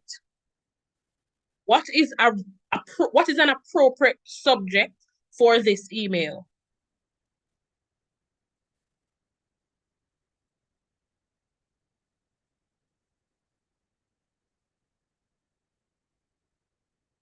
Appropriate subject? Similar to a letter, this is your subject line. This is what what is the main thing this email is about? When a teacher opens his or her emails to check in the morning, what are they looking for?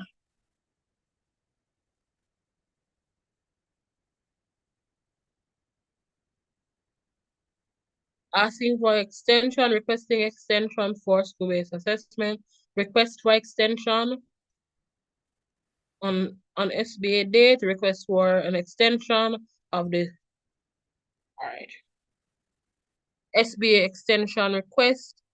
So it's not, you're requesting an extension on your due date. Requesting extension on SBA due date. So some do's and don'ts of this SBA due date. There's a good way. It says a request. You're starting. It's a request for. Oh, you want me to look at each? All right. So, all right. Let's see. Ron, would you be able to open the document for me? The one that's linked on the slide, I think slide 12.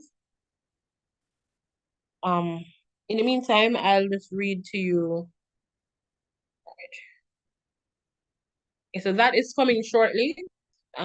So in the meantime, let's just go over the email, which was the one we're looking at a while ago. And we can go down to email.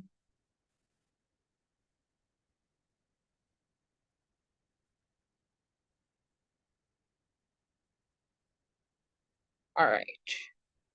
Okay, so as you can see on screen, emails are messages distributed by electronic means from one's computer, well, from one computer user to one or more recipients via a network. So email etiquette, just as with written letters, your recipient determines whether you're writing a formal or informal email. In this situation, you're writing to a teacher, so it's formal. And as such, you have particular do's and don'ts to consider when writing a formal email. So do's, use a formal, well, not formal, professional email address. This, no, you may use, some schools may have emails set up for your students. They can keep it there. You may have email set up for your students, which is first name, last name at the name of the school, or you may have first initial, surname, name of the school, something of that sort. If you are setting up your own email, say a Gmail address, a good format would be first name, last name at Gmail, similar for Yahoo. However, you may have variations of it. So the email address, a person who knows you should be able to know this email is this person. So you could do this, and it's preferable for you to do this instead of using an email address like Browning at something, or what's some of those terms that people like, your name of your favorite Hot stuff. yes, stuff like that. Yeah, no hot stuff, no Browning, no tickers 123, no, yeah, no girl 105, none of those things. You can't, those are not professional emails. And usually a person scrolling through, you see an email from that person, you may not pay it the closest of attention. Now a teacher opens it and sees an email from you, the student, they would know exactly who it's coming from, open it, and they may see what's going on. Also, the subject line, very important. What is this email about? Because not everybody goes through and reads every email like that. You see something that catches your eye, you open it, you see what it is, so on. So it's some of the things that you're expected to consider. So use a professional email, be clear in the subject line, and make sure your subject line matches what you're writing about. So your subject line cannot say, with reference to the prompt, your subject line cannot say you're requesting an extension on the due date, but then when you go into the body of the email, you're talking about how something else, like you don't like how the teacher teach, or these are just examples, just saying whatever your subject line is, make it relate to what you're talking about in the body. And I rather like that most of you would have gone the route of saying what it is you're requesting. A misstep could have been where you say your subject line is my house burned down. Yes, that is an attention grabber if you're writing a story, but in the sense of the email, it may not be best. It does not necessarily reflect the main point that you're trying to get across. So to say you're requesting an extension would be an appropriate response. No, to the body.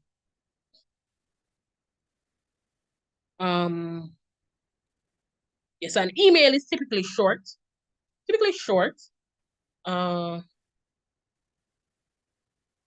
It's not where you write your essays, because usually if you have anything long to include, you do that on like a Word document like this, and you attach it, and you say your email will simply say, I am requesting blah blah blah, and I've included the details here. Please see attachment or something of that nature. No, we're just gonna look at this sample here, and so it says to. There's a subject. Yeah, so you add the from at the top, because that's you, to whoever, subject, whatever it is. And then you move on to the body. No, right there, that's a heading. So after you subject, you may skip a line or two, and you go into the body, which starts with Dear Mr. Jones. Well, in this situation, the prompt is Mr. Coffee. I think that's the name. So, Dear Mr. Coffee, because you know who he is. He's your teacher. He's not an unknown person. And you say, Dear that person, you skip a line and you move into introducing yourself. Request for extension of the due date. All right, good. So these are good so far. For emails, is it professional to say this is, as in to introduce yourself? Typically it is, especially if you're emailing this person for the first time. So you can take a note of this. So you would have said, Dear Mr. Coffee, and then you move into what the matter is. This is Ariana Chung from your English A class, or you may say it's from 11-1 or 11A or whatever the class is. It's from your 11A English A class, and then you say what the issue is. The prompt would have said it. My house was burnt on whatever date. I've lost all my material, and so I'm now forced to redo my school-based assessment. Therefore, I will not be able to meet the given deadline. So I'm asking for an extension to whatever date. And then you may say why you think that date would be good, in that it will allow me some time to redo whatever it is, or you think that is the minimum amount of time you can get everything completed. You request his, well, I guess in this situation, you're requesting sympathies, you're requesting his assistance to allow you the opportunity to actually do your assignment. And you usually close with, I say, keep it brief, use formal language. If you need to attach something, you may say, please see attached news clipping of, and if you, in a real world situation, if you have a link to something with you outside bawling out your face on the news saying, oh my God, my house got burned down, whatever, you may attach. But in this situation, you may say, please see the attached clipping. The house got burned down, and I'm now having to stay with relatives, trying to replace the stuff that I would have lost, and you're seeking assistance. And the assistance obviously would come in form of an extension. Then you obviously would promise that you would make sure you're done by that time to give him an opportunity to mark your paper and get it off within the required time. So as I said, include the attachments. And by this point, you'd have already said what the issue is. Your house has burned down. You lost all your stuff. You need an extension. The extension to whatever date would be best. And then you close. So you say, thank you in advance for your assistance. Or feel free to speak to me. Well, you're inviting the person to speak to you further or advise you further if the extension is given, whatever it is you say. And the person may say, hey, they're not be able to give you a month extension, but you may get a week. But you ask for what you want, you leave an open line of communication at the end, and you close by saying, your student, Ariana Chung, or you say, yours truly, whatever. But in this situation, you're a student of this person, so you may close it off, your student. And here also, in the document, I'll be sure that you guys get it afterward. There's some samples of what these things look like. So let's see, I have some other messages in the chat. See if I can get to them. Oh, okay. All right. Do you have to put the full name of the individual for the salutation? No, I would have said before, you may say, dear Mr. whoever it is, or dear Miss whoever. Usually it's just when you're doing like certain invitations and so on, where you may have people with the same last names and you want to be specific who you're talking to. You say, dear Ariana Chung. Otherwise, it's dear Miss or dear Mr. And yeah.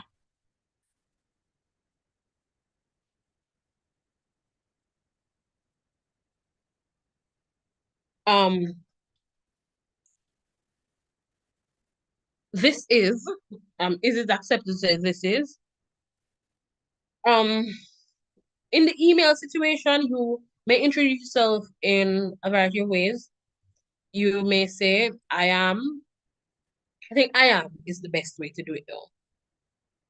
Or this email is a bit more like wordy. This email is being sent on behalf of whatever. So, but in this situation, they're saying you're emailing your teacher. So in another situation, you may say this email is being sent on behalf of this person. But to introduce yourself, you may just go ahead and say, I am Irina Chung from your whatever class. Because you need to establish that connection as to who you are, what, and why is this thing relevant to this person that you're emailing. And so, wouldn't it conflict with the part that says information should be accurate with what is there? What is there is to say you've had the fire. What I was giving before was just some examples of real world situations of writing this email.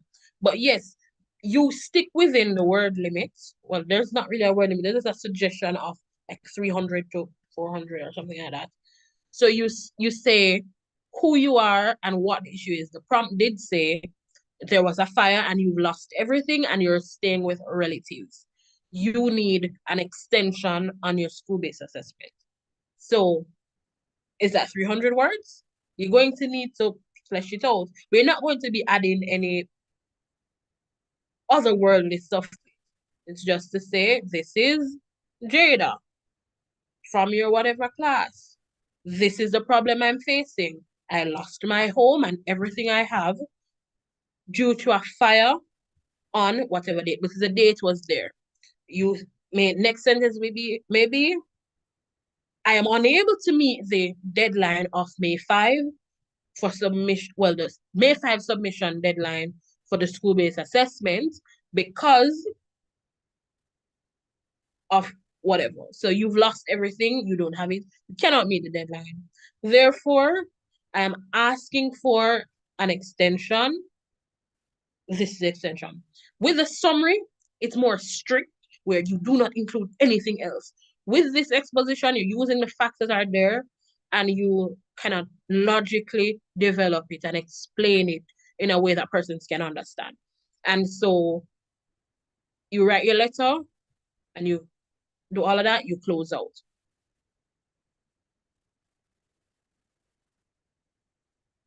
Right. 5 W's. And usually most persons use, there's not a limit. Sorry. There's not a limit. There's a suggested amount of words. Because obviously you're not going to be writing 5,000 words. Because if you try to do that, you will not have time to do anything else. But they usually suggest, sometimes they will give you a limit, but there's usually just a suggestion of how many words you should be writing. But these questions are usually around the 500 word, 500, 400 type thing. So for the exposition, whether you're writing a letter or a report or so on, of the 5 W's, you will know which is most relevant to start with. What, where, why, when, who. Who in this situation? 2 things. Who are you? And who are you writing to? That would have been established in your greetings, as well as the introductory part of the body. What happened? What is the problem you're facing? What can be done to assist you?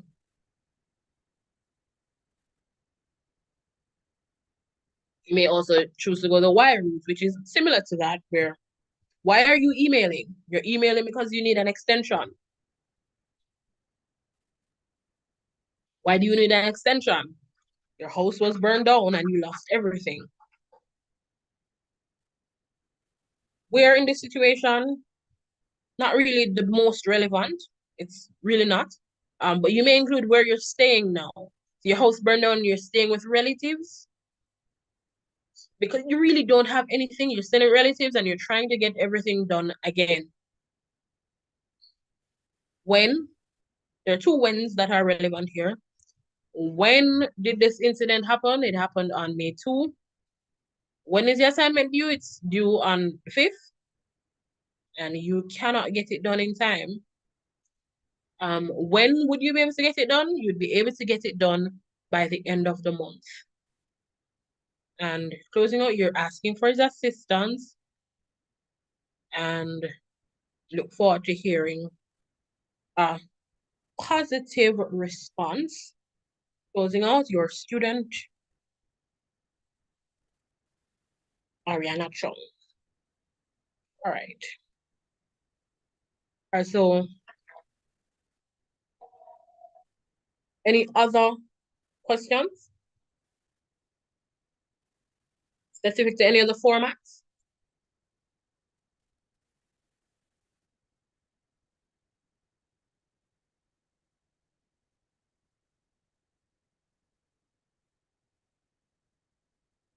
Okay, you want to look at, somebody wants to look at memorandum. Rowan, can you scroll back to it for me, please?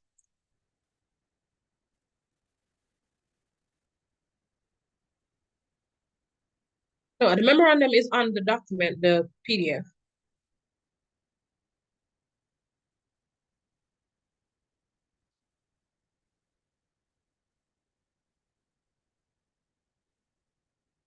It's above email. Yeah.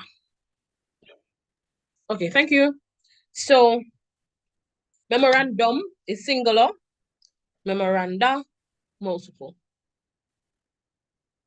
It's usually abbreviated to memo, which most schools you get memos and stuff to carry home all the time. So you should be familiar with what a memo looks like.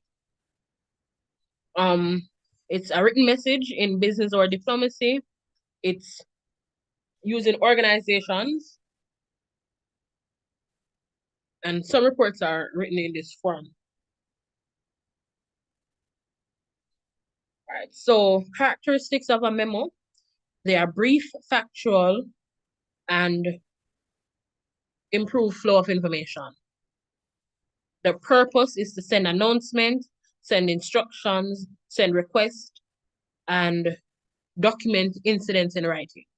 So usually, say using the school situation, you get memos when, say there's a parent-teacher meeting.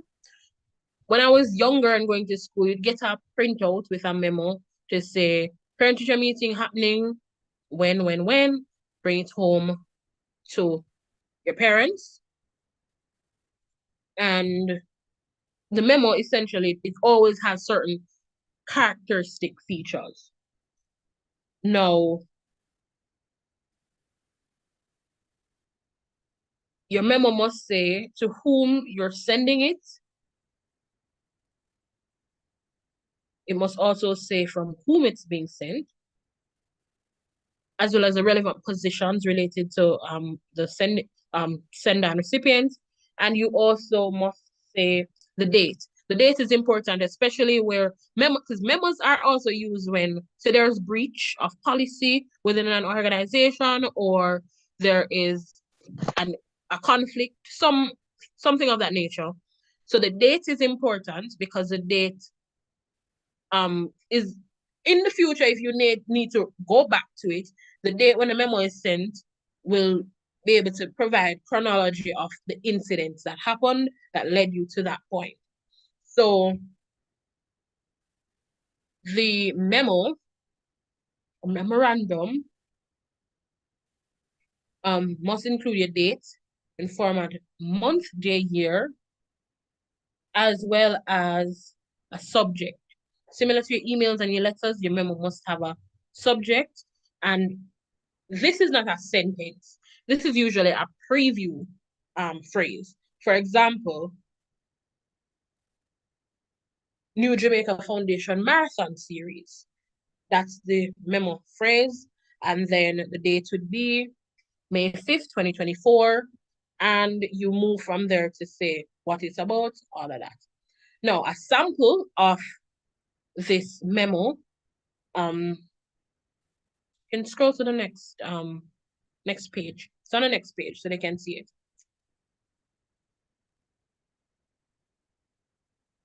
Ron?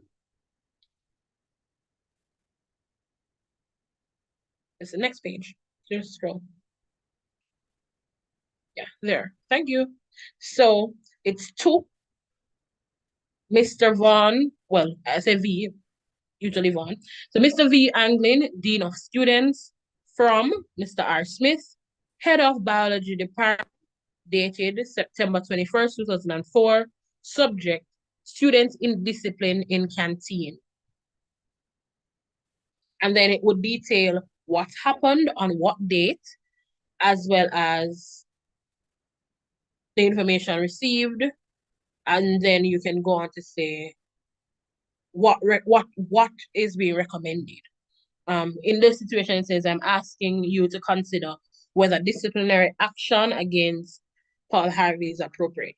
Now, in another situation where, say, something simple as doing PTA meetings, usually it would similarly say on whatever date the PTA meeting is happening, who are being invited.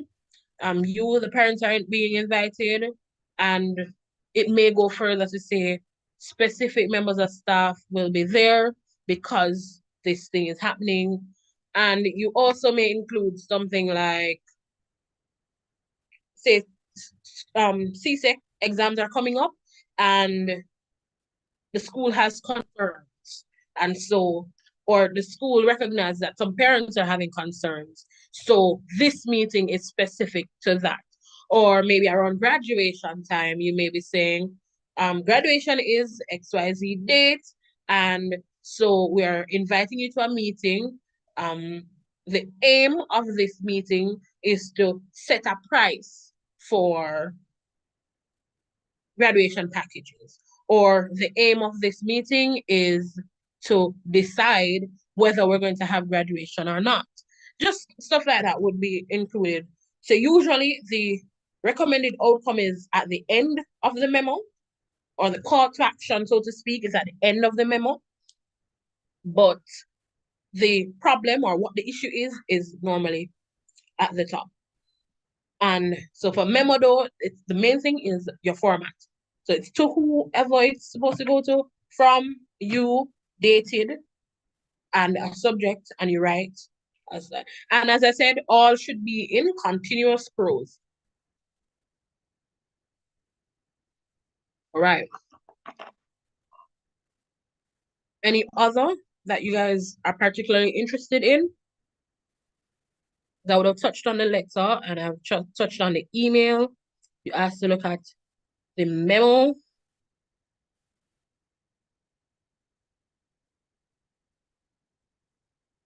Letter to editor and report.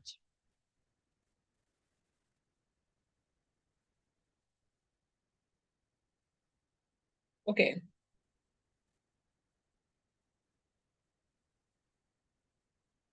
Okay. So notice and report.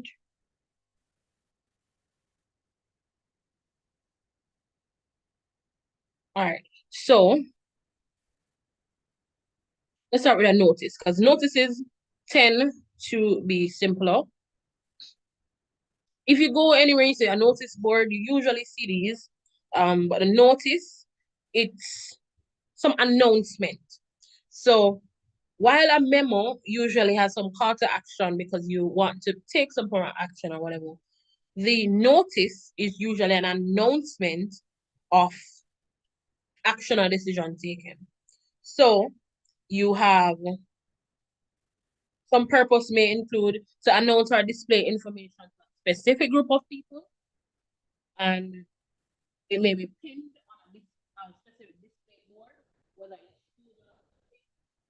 it may be an invitation to a meeting, to announce anything, issue certain instructions, or make an appeal. So the guidelines for this notice, it would be, I think one of the main things, you're not hearing? Can you please confirm if you're hearing me now? Anyone hearing me? Yes, we're hearing. Yes, Okay. All right, lovely. So one of the main things about a notice, nothing like no personal appeals to be made, anything like that. It should be formal, passive voice, impersonal. So it usually takes the form of New Jamaica Foundation is hosting a marathon series. These are the subjects that will be covered this year. In order to participate, please click the link and register. Now, what is the main difference between a memo and this notice? Memo usually it's written specific to somebody. So whether it is to a parent or to a group of parents, it's written to the principal of a school, and it's that format. It's to a specific person or to a more specific group, while notice is usually written, published, and for whoever sees it. So where you put the notice though will affect who your audience is. So an example here is a sample question. Residents of Sweet Village have been experiencing water shortage for nearly 3 years. We are planning to hold a meeting of village members, write a notice in about 50 words, inviting residents to attend the meeting to protest against water shortage. Excuse me, miss, I'm not hearing you. You're far away from the mic. Oh, you're not hearing me? Miss, now I hear you. Oh, okay. So as I was saying, one of the like a sample question may be something like this. The residents of Sweet Village have been experiencing water shortage for nearly 3 years. You are planning to hold a meeting of village members. So write a notice of about 50 words inviting the residents to attend the meeting to protest against the water shortage. You are Karen Joseph, president of Sweet Village Residents Welfare Association. So for the format of it, you normally have the name of the organization at the very top, and it should be central. And you must say it's a notice. With memos, you say memo or memorandum. Well, memorandum. Yeah, memorandum. Yeah. So with the notice, say it's a notice, you date it, and you have a subject, the body, sentences, just the same, and you close it with your name and your position in the organization that's issuing the notice. So here, another feature you will notice, no pun intended, you recognize the feature is that your organization is at the top, your position is at the very end after your name. With a memo, you start off by saying who you are and your position and the organization,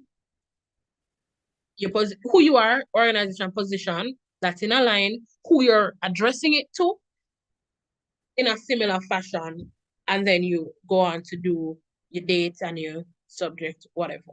However, with this, you start off with the organization, it's a notice from that organization, your date, subject, body, and your name and position.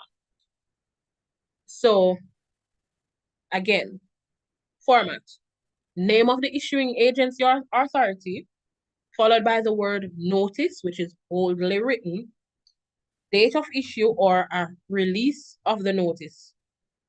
And also you go with title or subject of the event, body, which would include date, time, duration, place, venue, all the relevant information that would be included. And then you end with the authorized signatory, which is usually name, designation, and a signature if needed, or just the name and designation. Is that clear? Any questions about it?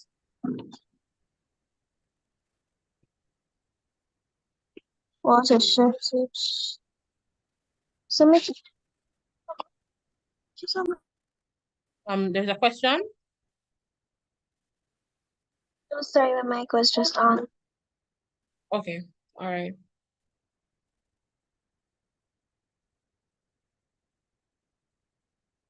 Okay, so I guess we can go to reports.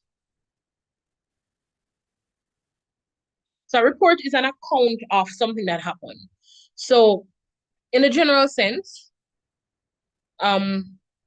so you watch the news, reporters, they deliver reports. But for the English exam, the English syllabus, your reports are written. The exam is written, and you're usually given clear instruction on what type of reports you're doing. Now, reports, you have day-to-day reports like police reports, the news reports, business, sports, stuff like that. You have eyewitness reports or accounts of events, school reports. So your report cards, those are also reports, but the format varies. However, there are some things that remain constant. The report must be objective, accurate, comprehensive, and organized in a manner that is logical and easily understood. Now, a sample outline for a report, you must have your introduction, which says the who, what, when, and where. So who are you? What is the issue? Or what is the event? What happened? When this incident occurred? And also where it occurred. Or, yeah. So the body now gives details on the what and some of the whys. So, as I said, what happened? What is the issue? What is the problem? All of that. Now, the body of your report will go into details about that what. And then as for the why, that's also adding information to the what. So why did this thing happen? Why is this an issue? As for sample, Rowan, can you go to, I think it's page 17 in the document, 17. Yeah, thereabouts. All right, so a scenario for the report. There was an incident at the school's recreation ground during a friendly cricket match between female students when two male students interrupted and one's action caused injury of one of the players. As the head prefect of the school writes a report to be sent to the principal. No, report. It starts with, you have your subject line there, and it says report on incident on recreation ground on whatever, that date. So that right there tells you, it doesn't tell you the who's and the whys and any of that, but the subject already tells you what is the problem and when it happened. It also says where. So it's an incident that happened on the recreation ground on June 15, 2004. Now, the report, they usually tell you how many words they're looking for. They're looking for 300, 400, 500. Or if it's, when you move on to maybe the university level, your reports maybe in the thousands range. So 3,000, 4,000, 5,000. However, for the exam purpose, you're looking at maybe like 500 words for a report. And an example here, it says, the incident on the school's recreation ground occurred on the 15th of June, 2004 at midday. That specifies the when. The girls from Form 1 were engaged in a friendly cricket match with the girls from Form 2 when two male students interrupted the match and one caused injury to one of the players. That's still a what. In the middle of the match, Shane Williams, a student of Form 4, and Gary Moore, a student of Form 3, entered the field and began heckling the girls. As Sasha, one of the players, ran to take a catch, Shane ran toward her, tripped her, and caused her to fall. Her mouth struck Shane's boot and began to bleed. Gary tried to stop the bleeding with his handkerchief but failed. Mr. Roger Payne, the physical education teacher, was called to assist. He took Sasha to the hospital where she was treated by a nurse in the casualty department. Mr. Payne then took Sasha home to her parents. There, an explanation was given to the parents as to the cause of the incident. The physical education teacher, Mr. Payne, is conducting an investigation of the incident. No, this sample here, it points out something. Firstly, it answers the what, where, why, when. No, the why, not so much. There's a why you're writing the report, but why it happened is not included there. But it also says there's an investigation ongoing. So other okay. Mute. All right. So with the report, you notice the tone. You don't include yourself to say, this is how I feel about it. This is what needs to be done about it. There isn't really a call to action. You're just stating what happened or what is happening, and you're directing it to who needs to get it. So it included what was happening, who was involved, all of that, what took place next, what happened at the end, what is going on. But you don't insert yourself or your feelings or your thoughts into it. It's just, this is what happened, this is what happened next, this is what happened, and you close it out. It's in paragraph form, and it uses impersonal type of language. Thoughts or questions?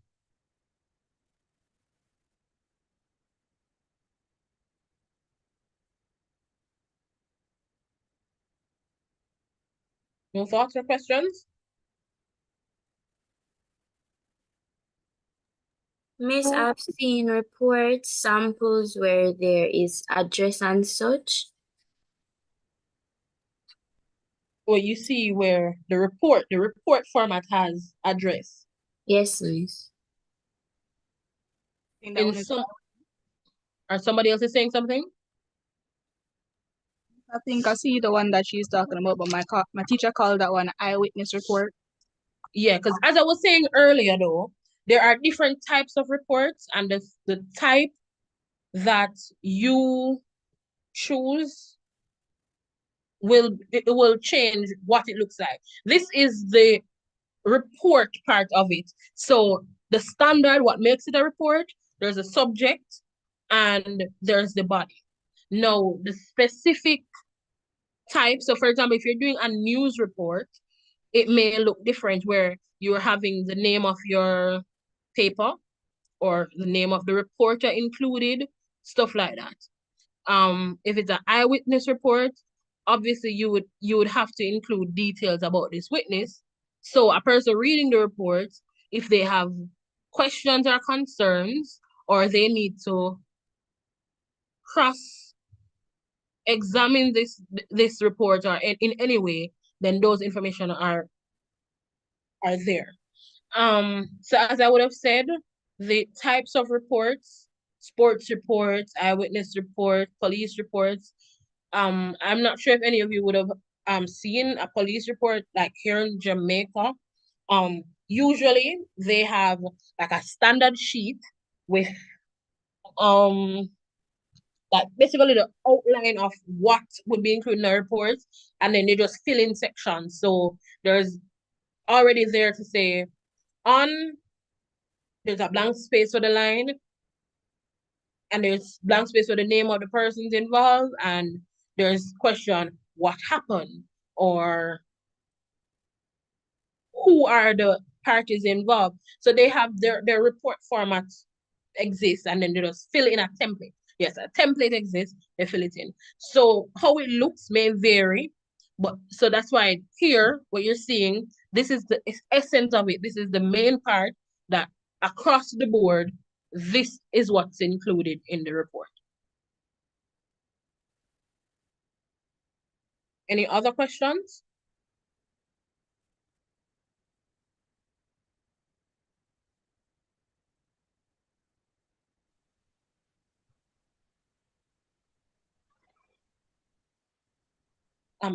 How can I get this document? I can share it afterward. But we would have to but the link, what I can share with you guys though, can share the PowerPoint, and the document is linked in the PowerPoint. All right, so I guess we can, because I would just skip some of the practice questions I had because we would have gone through these one by one. So we can go on now to section C. And section C is the story section. And in section C, marks will be awarded for your ability to give aesthetic satisfaction to others in personal, creative, and imaginative language. So this is usually your time to shine if you're a creative. It's your opportunity to use all your figures of speech and, well, not all, but the relevant ones for what you're writing, and express yourselves in a creative manner. So this one, I must say, you will be given 2 tasks to choose from. Will it be available on YouTube? It should be available on YouTube. It's currently streaming now. Also, when you go to our YouTube, you should be able to see the streams from previous years because those are also there. So you can knock yourselves out. But staying on here would be beneficial to you because if you have a concern, a direct concern or a question, you can ask it now. and have that answered. Rowan can send you the link in the chat. So writing the story, you will be given 2 tasks to choose from. You read both options and select the one that suits you best. There's usually one with a picture, like a grainy black and white picture. And it's usually a grainy black and white picture, and you are to write something using that prompt. Or there's usually one with a quote or sentence or something that they ask you to include or write about or something like that. Make sure you read the questions and decide on what is best for you to do. This section, 25 marks as well, and you're awarded for content, which is usually, it must be relevant and coherent. I should have removed description from that. Yeah, because you have to do stories, not usually descriptions anymore. Any form of description you need to do, you intertwine it in your story. There's also for organization, attention to detail, and you must use correct and effective language. Usually like 400, 450 thereabout. And yeah, so Ron, you can pick up here with the next slide.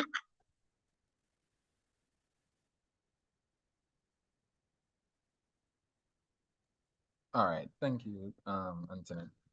All right, so Antoinette would have covered just, well, not so just, but a good majority of as it pertains to the story writing aspect of things. As you know, you are normally given let me see if it should be in here. As it pertains to the story writing, as she said earlier, this is for you to express yourself, right? So what I know they're looking for is not how well you express yourself alone, but you know that there are different stimulus that will be provided. We're looking at how well you develop the content, how well you organize the content as well. Um, Sequence is very important as well. And although that has to be emphasized, but need it be, um, it shouldn't be a case where, you know, you're starting a story and then they can't follow not only the logic, but the order of it all, right? So please ensure that when you develop, you organize the content of the writing, right? I know that when we have, say for example, we have our, I guess it's our jotting paper. So say for example, if you're writing on say the back of the paper, just to jot down your ideas, ensure that they're organized, right? We don't want it haphazard on paper. And remember standard English language, that is what you're being graded for. So please refrain from using patois. I know that's popular in Jamaica. I know that we have Caribbean students online as well. So let's keep it English language, right? So use language appropriate to your audience and your immediate audience, essentially the markers, right? So we're looking to ensure that the markers are understanding what you're saying, the purpose behind it is there, as well as the content of the piece, right? They're also looking at how well you use the grammar, ensuring that it's appropriate, ensuring that there's proper sentence structure. The use of paragraphs, please indent. Don't forget to indent to show the different paragraphs. Ensure that you use suitable vocabulary. Not you don't have to flood the paper with new dictionary words that you learned yesterday. However, make sure that it is consistent, right? And please ensure that it makes sense. So you don't want to use a big word where you probably never really know what it meant. So please ensure that the vocabulary fits in line with what you're trying to say. And the common spelling and punctuation, please ensure that that is there, right? I think I jumped. Okay. All right. So there's some notes for the story. So the points for language use and organization hinge on how you have the necessary content or elements of a story. So when you look at the storyline or the plot, that's the action structure. So the storyline must be clearly developed. Please spend some time as it pertains to your storyline, right? The conflict or the conflicts must be satisfactorily resolved, right? The action also must be satisfactorily concluded. The actions or the events must be clearly motivated. So please ensure that that is done. And you have to have good setting. Please ensure that that's there. The characterizations, right? We want to have some good characters. So ensure that they're believable. I mean, we're not expecting any Supermans or any superheroes. Please ensure that your characters are believable and that they're also sufficiently developed. You don't want to have your reader figuring out what happened to that person. You know, you started talking about them and they just left them. So, right? So please ensure that they are there and that they're being developed. Any change in their character, for example, the personality or the behavior must be clearly established. So you don't want to say, for example, we're talking about myself and Antoinette in your story, and all of a sudden I'm a nice person, and then I just turn to the most awful person within the story. You don't want to leave your audience guessing as to what happened. You need to clearly define, clearly establish, so the readers can understand the character development from there. Dialogue, when used, it should be functional. So please ensure that you have good dialogue. Again, refrain from the use of not only the jargons, but as it pertains to patois, for example, just kind of stay away from those, because remember we have Caribbean markers as well. So standard English language is not only appreciated, but that is what you're being marked for as well, right? So the markers are in fact instructed that responses failing to meet the content criteria must be given 0 marks. That is heavy. So please ensure that the content criteria must be met. All right? Are we all clear? Everybody clear on that? Just hoping that we're not losing anybody. Everybody's good? Yes, sir. Okay. All right. Where are we now? So again, please ensure that we read our instructions carefully. So again, they normally give you your word limit. Here we have the response being approximately 400 to 450 words in length. They clearly instruct us to write our answer on ruled pages. So again, if you're not seeing where your page is ruled, please indicate to your examiner that, hey, my paper is not ruled, can you advise? And they normally indicate the page numbers where you can find same. All right, and you're expected to write within the word limit, right? When they say approximately 400 to 450, no less, no more.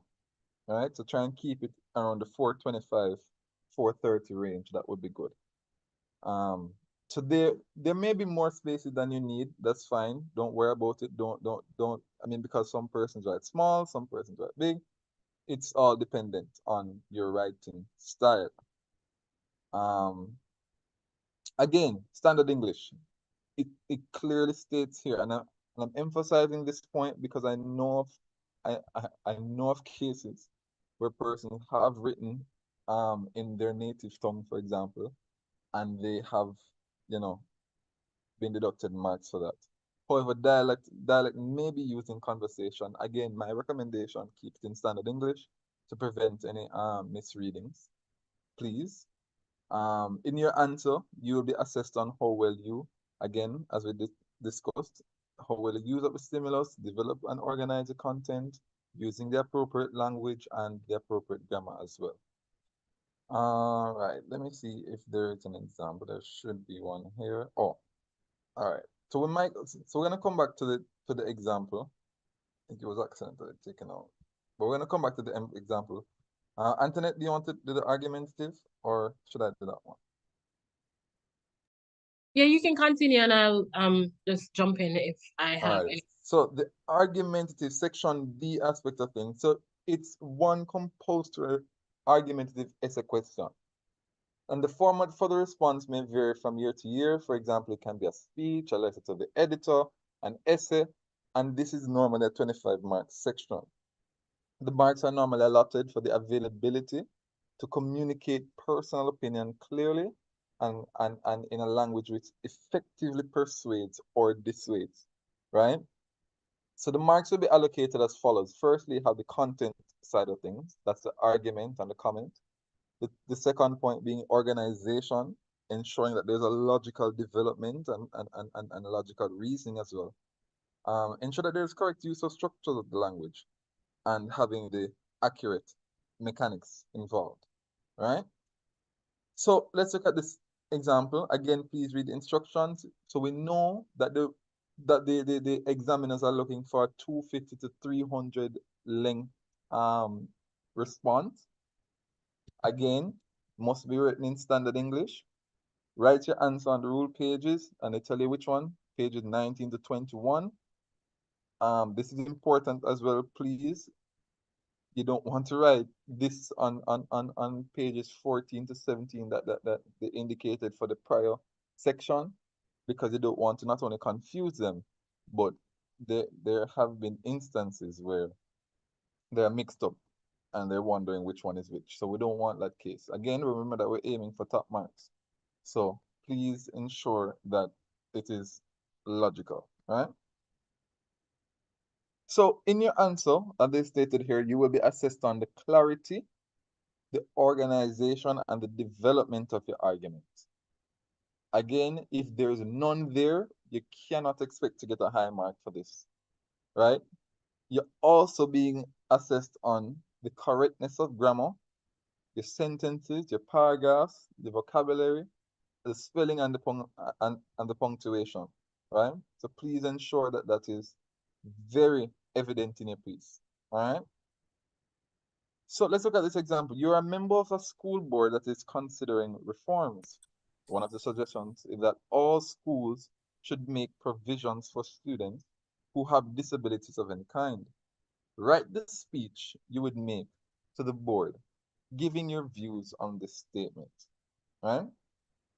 So quickly, could anyone probably just share as to what they would, as to how they would attack this? I don't know if anybody has any strategies that we could all learn from as to how we attack this.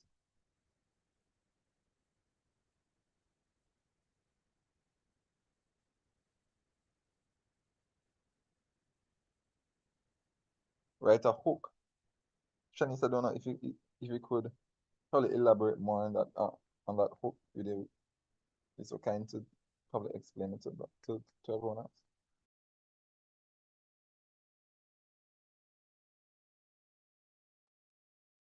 The use of a thesis statement, yes. So we're getting there.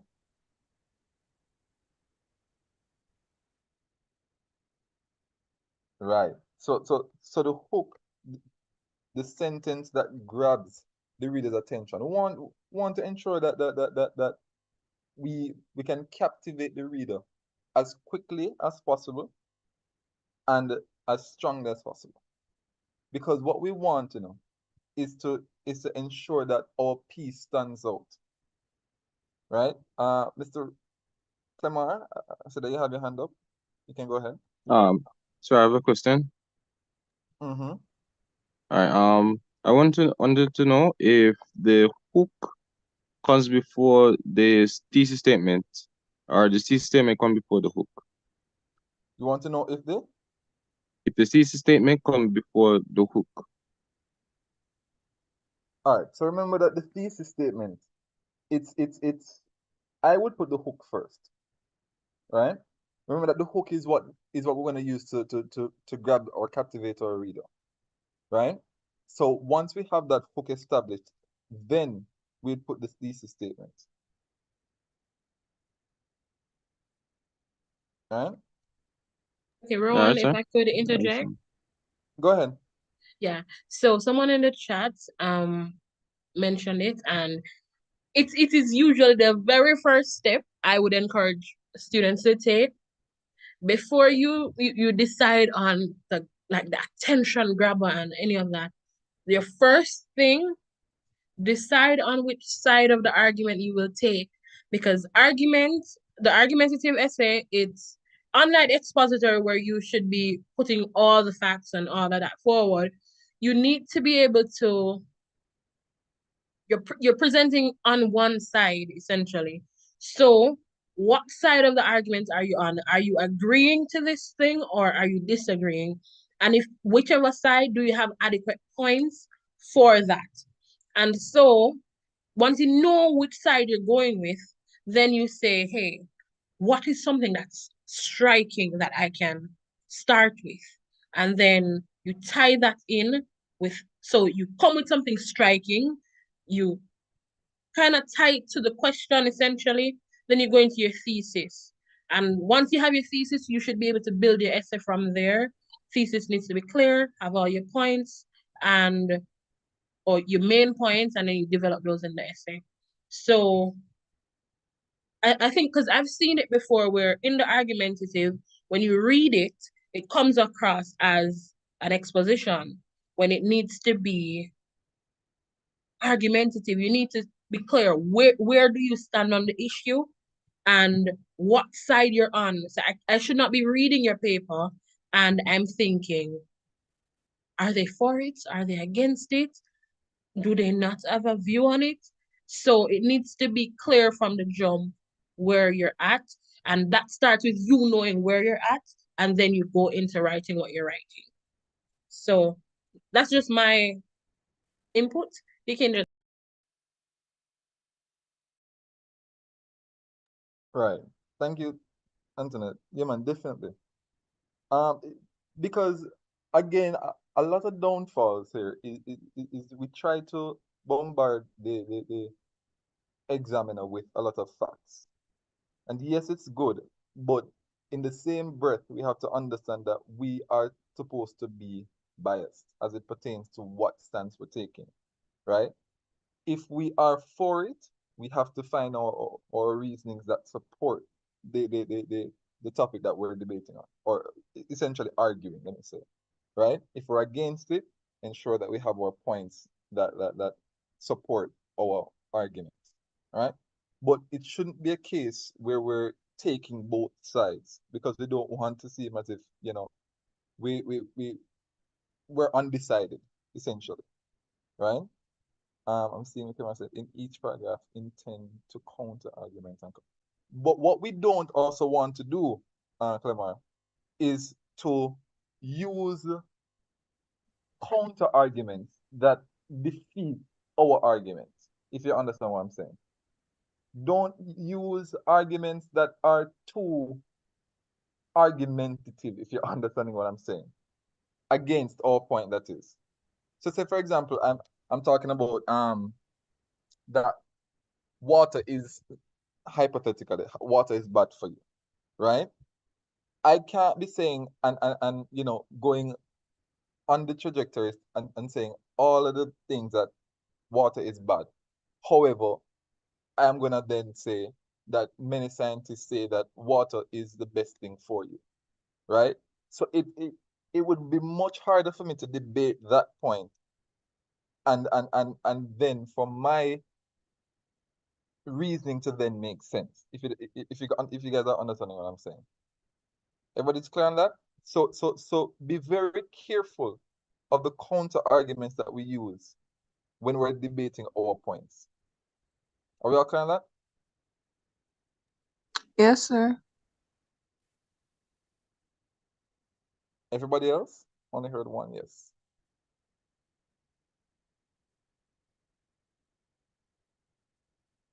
Yes, sir. Okay. All right. All right. So just be very, very So, sir, careful. Oh, go ahead. I'd like to ask, sir, in that sample situation that you mentioned Mm-hmm. about water being bad for you, sir, what would Mm-hmm. be a counter argument that you would present? About water being bad for you. It's a counter. All right. But it depends on what. All right. Let me put for a situation in the chat. Let me put forward a situation in the chat. 1 second.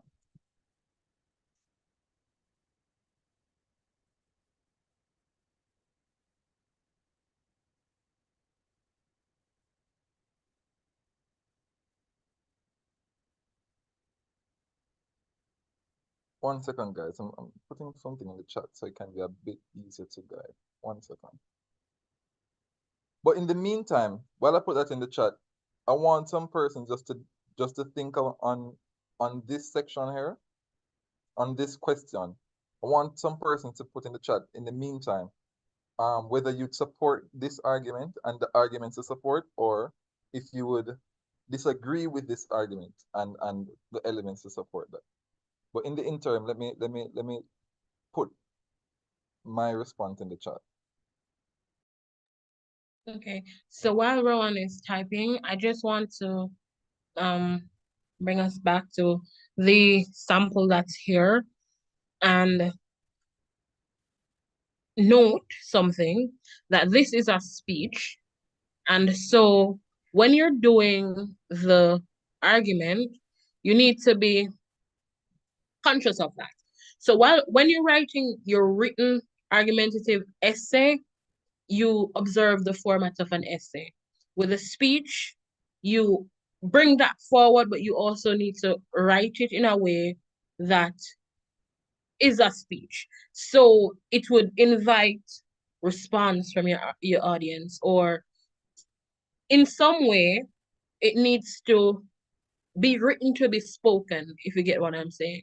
So just as your essay would start out with something striking, you start your speech with something to get your audience's attention and go from there.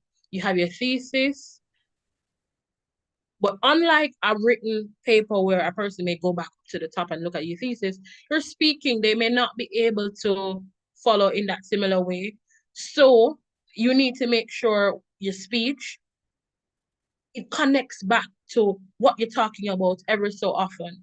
Because in a natural sense, you're doing a speech, somebody walks in midway through your speech, how do you get them up to speed with what you're saying? You're obviously not going to be repeating it, things that you've discussed previously, but you always need to be linking back. So after each point, you essentially link it back to what your original argument or your thesis is, what it is that you're lobbying for, what you're arguing in favor of or against. And so make it engaging, make it dynamic. And in some way, so the speech is similar to the essay in what is expected, what is included, but you must also make sure it's written to be spoken, essentially.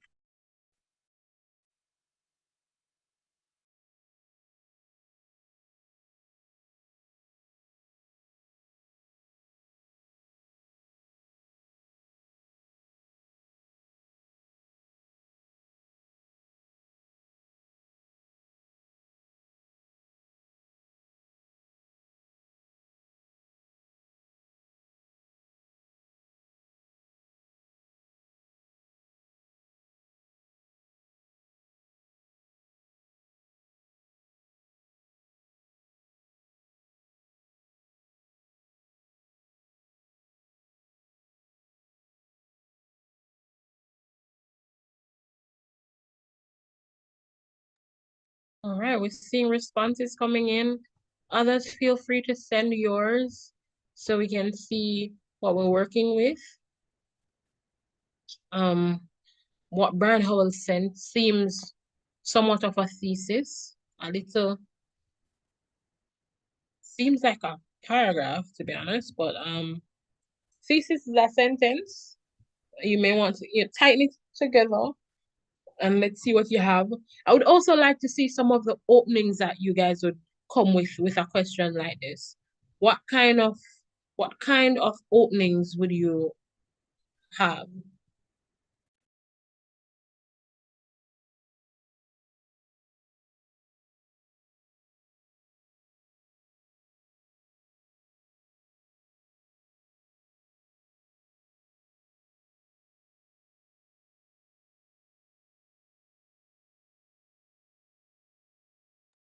So interesting, we have two sides of a coin so far. And we're starting with this one. This one includes the opening. A disability is a special kind of ability. All right. So how you wrote it here is an example of what I was talking about. So as you wrote it here is how you write an essay. However, for a speech, you need to format it a little differently. So you start off, you can do it two ways. You can say, Darman, whoever that is, you may say who the person is, says a disability is a special kind of ability.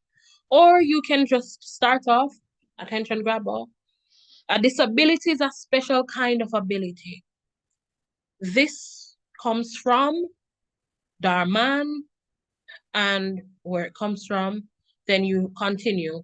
Many times society tend to scorn and disapprove those who are abnormal, and you put your quotes, yeah. And yeah, so that's just a note with the difference between a speech and the essay. The way you write it has to be different because yeah.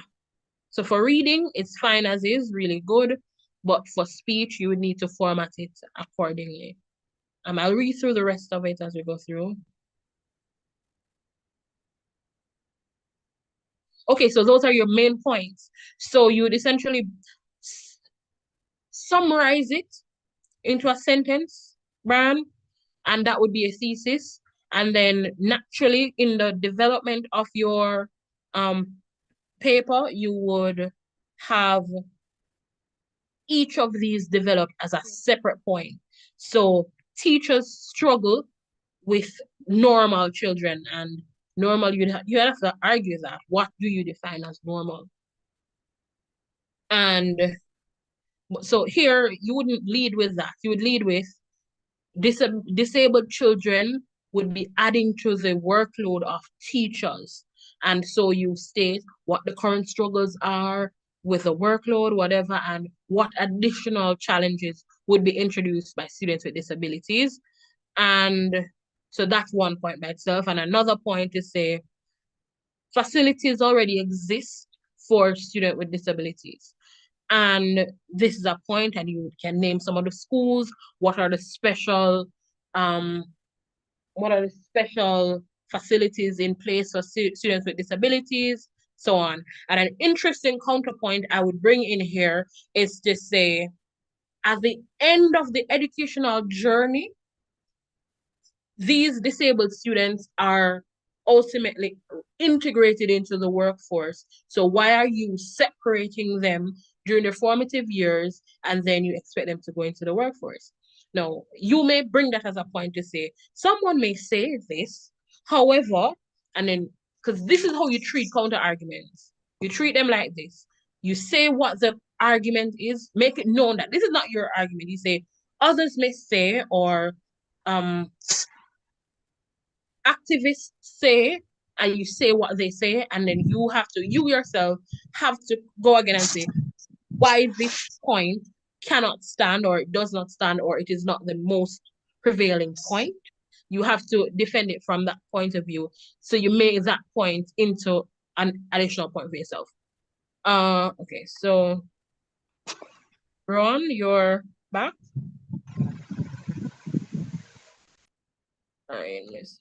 Right. Thank you, Antoinette. All right. So this one was. Oh, I think Brian has a question. Oh yeah. Okay, so I'll just Brian, take his question and then yeah. Then we can go to the water question. Mm-hmm.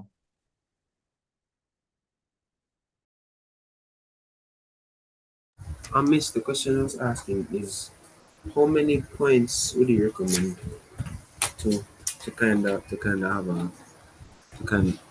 to satisfy the question? Usually we go with 3 points.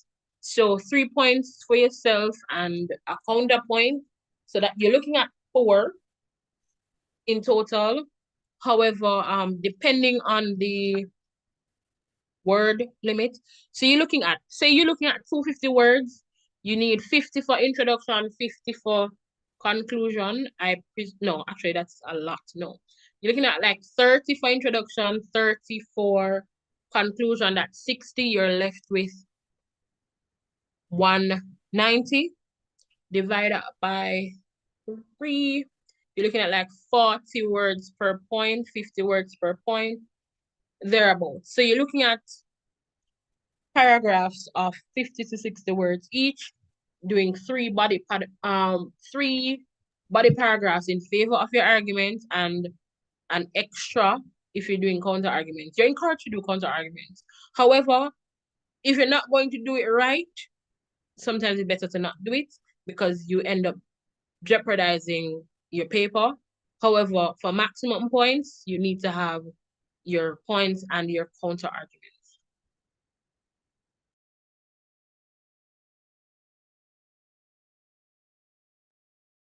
All right. Okay. Yeah. I hope that's a satisfactory response. Brian? Let's hope it was. All right.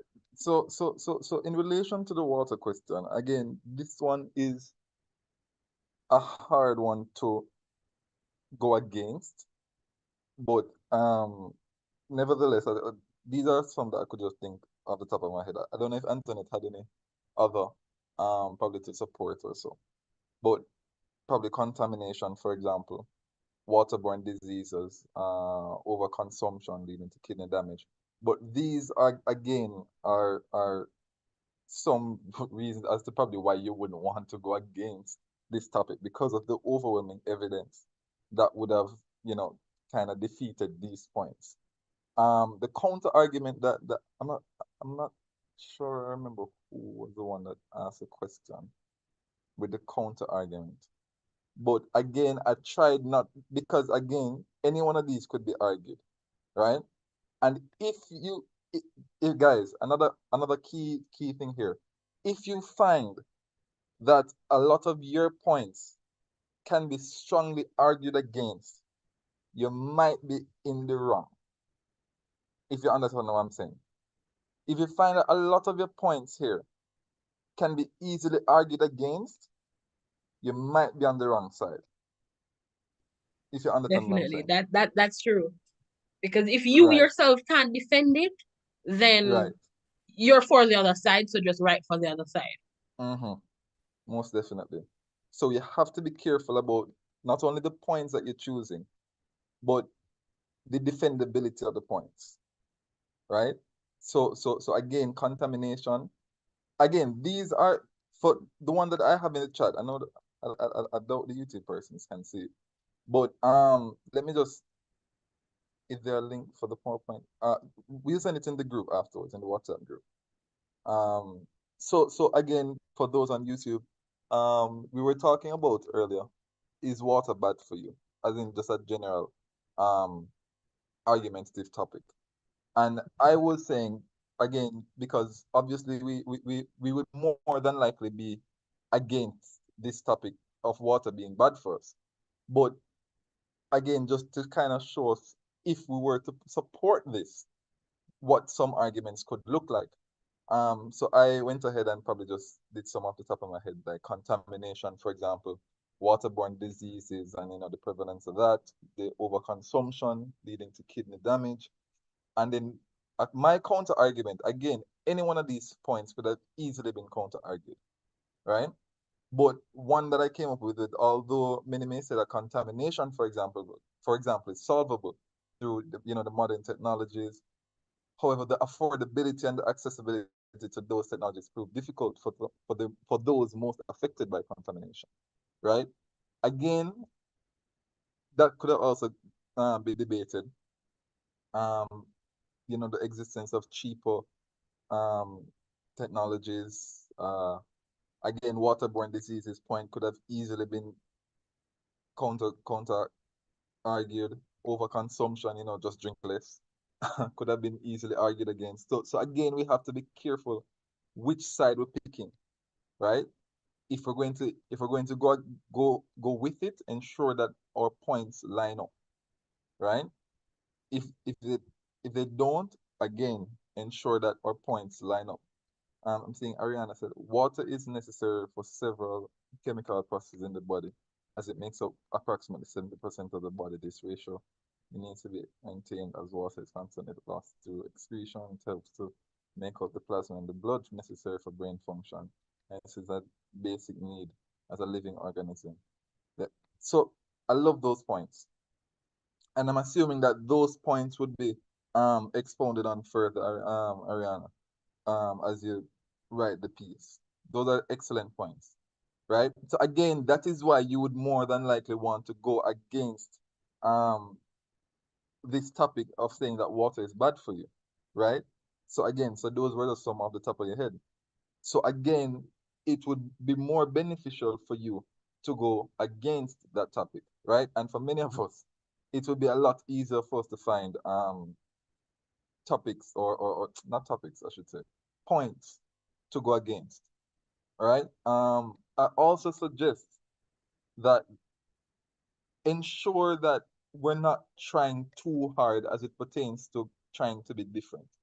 Again, some of these topics that we might find, um, even with this question now, one of the suggestions is that all schools should make provisions for students who have disabilities of any kind, right? This one is very general. Some persons have mixed views about it, but for cases like this, with the water question, I understand that we want to impress the examiners, but I don't want it to be a case where, in trying to impress the examiner, we make it a lot more difficult for ourselves, right? Exactly so, Anthony. The exam is definitely not the time for you to be unique, right? What we can most definitely recommend is for you to secure your one, right? And work hard at securing the one, right? Please don't try nothing too fancy in the exam. Again, work hard, yes, most definitely, but don't experiment in the exam. Let me say that. Don't experiment. Don't try anything new. All right. Let's look at Clemar's points. He's disagreeing that in pertains to the as it pertains to the question on screen. He says, I disagree because of the high expenditure that would have to be put into getting these provisions for disability persons, which would affect the school. One, a low amount of funds. Low amount of funds wouldn't be enough for the development of the school. Two, not enough funds to get equipment for the school, and three, still thinking of the point. So again, one and two kind of sound similar. You're saying low amount of funds, so it wouldn't be enough for the development, and not enough funds to get equipment. So what it sounds like to me, one and two could have been tied up into 1 point. So it need essentially 2 more points here. Yeah. Right? Can I interject? Yeah, man, go ahead, Anthony. The way he posed them makes it sound similar. And if he had stated it differently, it could have been 2 separate points. So where he says low amount of funds, you can say there'll be a strain on funds, and then you'd look at where that strain comes in, and you also look at to say there would be a need for new equipment and infrastructure, or hear me out, you can actually do it to say there's a need. So instead of saying what you don't have and whatever, you say what the need is. So one, there would be a need for new infrastructure. And then you would put in what the new infrastructure is. And then you may at that point include what a cost factor may look like, as well as in looking at infrastructure, you may say aesthetics of the school during the time when this renovation is happening, what the noise will be, because you can't do infrastructure development without some level of noise and disruption to everyday activities. So that can be 1 point, infrastructure development. And then a second point, you look at classroom-based technologies as a separate thing to say, so infrastructure being you putting up ramps, you're putting up all of those things. Then in the classrooms, you're going to need to put in whether you're going to do braille for your keyboards for IT, or you're going to have to do some hearing aids, whatever it is that you may need technology-wise that's specific to teaching, And then another part, which a third point then would be for the teachers, equipping your teachers with the skills to deal with these disabilities would be a challenge as well, because how many teachers use sign language, as opposed also how many teachers can use braille? Are you going to be having special classes within schools, or are you saying existing classes will have these students and these teachers will be expected to teach under these circumstances? So there you have three separate points, all going toward your point to say you don't agree with this notion. All right, so I hope that was helpful.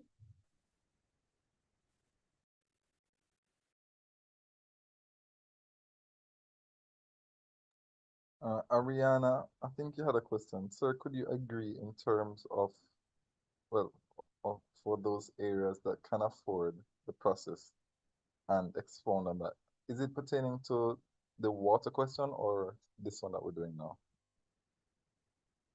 Sir, I meant for this one, because I was thinking in the sense that could you say, yes, I agree that those areas that have the ability to implement such structures, they should, but then come in and say, but for those that can't really afford it, the effort should be there, but the pressure shouldn't be put on them until like the necessary funds are provided, or is that me going back on?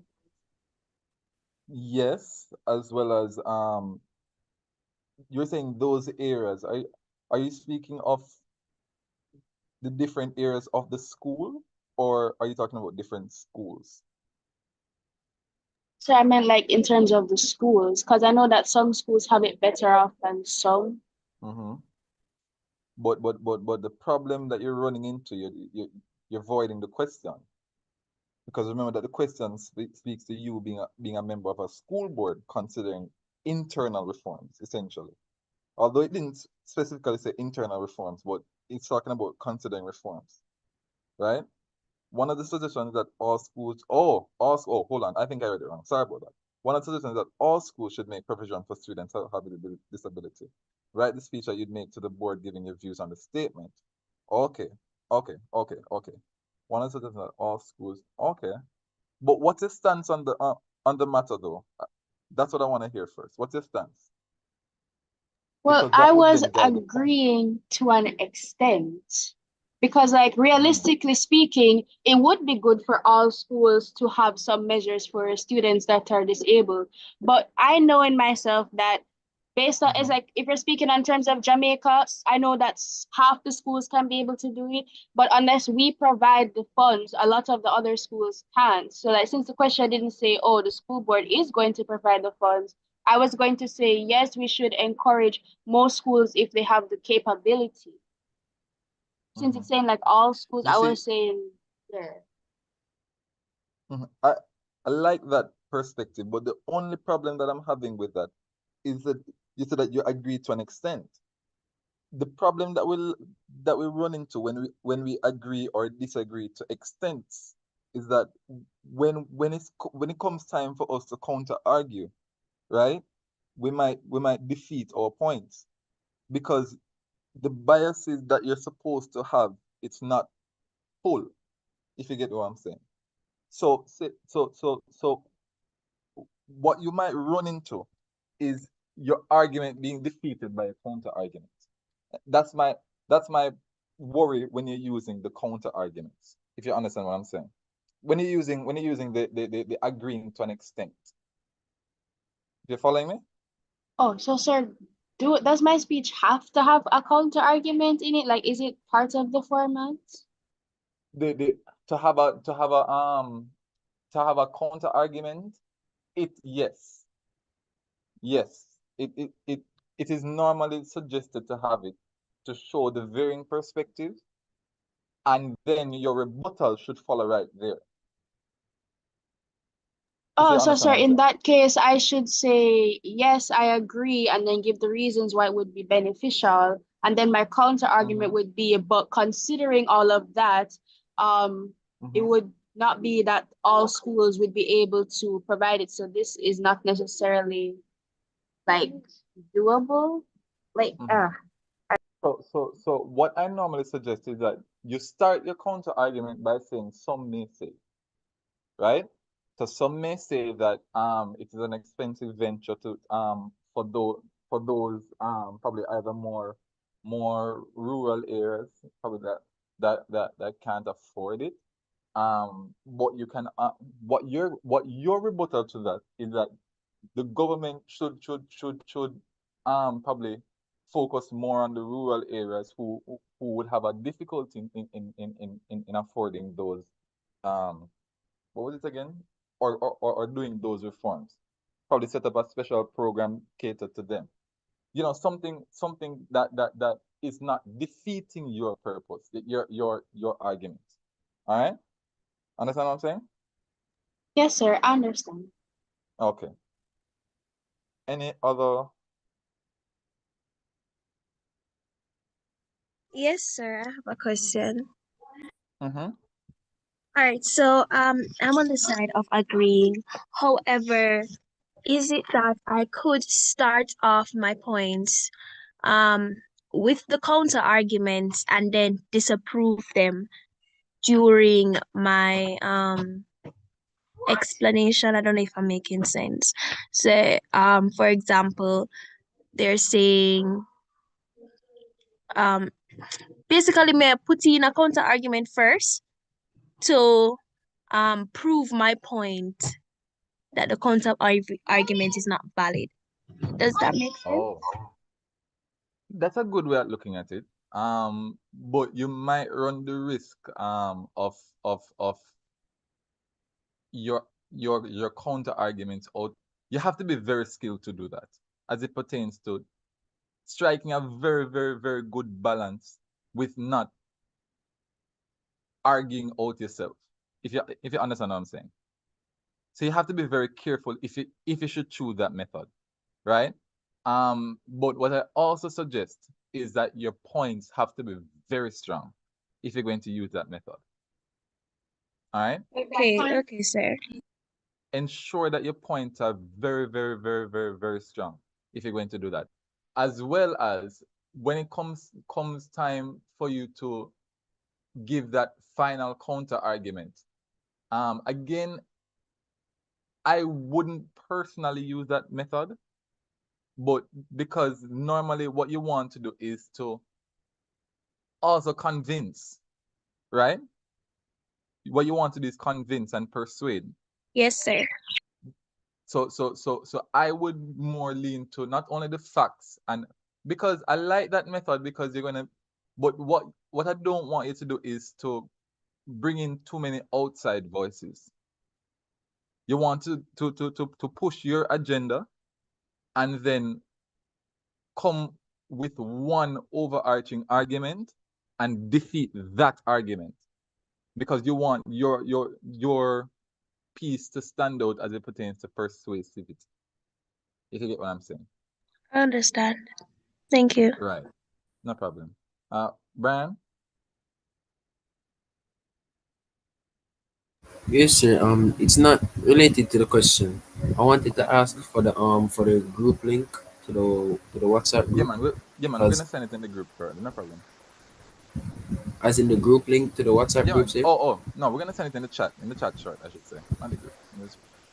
All right, thanks, sir. No If I problem. might add about the like the formatting of the essay, I think I'm not sure who was asking the question before, but something to note, while you have like the classical argumentative essay that we typically use for CSEC, you have more advanced ways of writing arguments like the Rogerian and other stuff like that.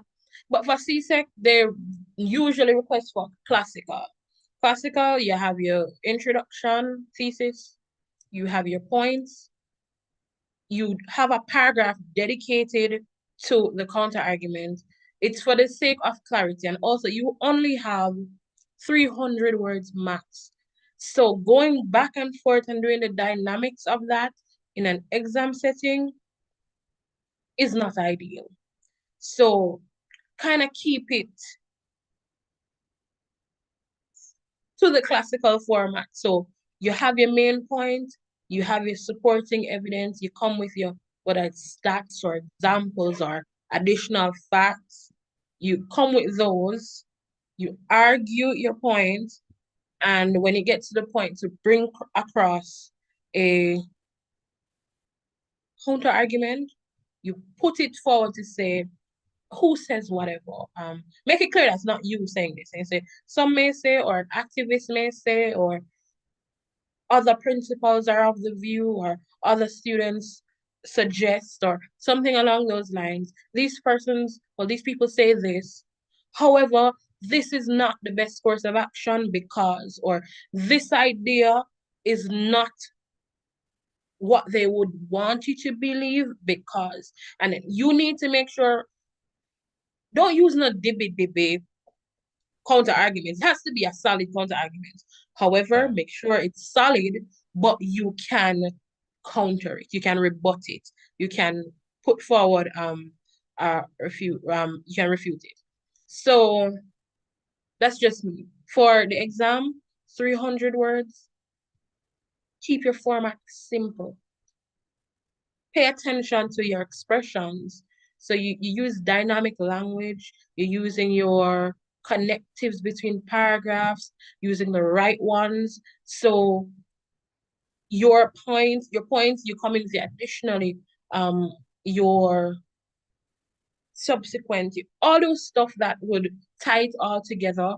You have your counter argument, some may say. You make sure when you're going back to your voice, it's clear that you're switching back. You're clear that you're switching back. So you say, however, or contrary to this or something. So using these methods make your writing dynamic without trying to do too much, and then you end up running into difficulties going forward. But if you want to explore and be creative in how you do arguments or your debates or so on, you can do that. But for the exam, try to keep it simple, and that usually works best. Mm-hmm. And also, as internet rightfully said, we have to be mindful of the word limit. And I remember that this is the last section on the paper. So I'm now imagining that, well, unless you plan to do the probably section B first, but I know that you're going to be tired. So again, you don't want to run the risk of out arguing yourself. Um, Not only that, but we have to remember that when we go back and forth with the arguing, it it it it leaves the examiner in a vulnerable place of trying to figure out what your stance is, right? They have to be now saying, but hold on, although you put forth one point, you know, um, but this counter argument that you mentioned, not the main counter argument, but the argument that you mentioned kind of defeat that argument, the argument that you are in support of. So you don't want to run the risk of out arguing yourself. All right, please be very, very careful of that. Clemar, you have a question? Go ahead.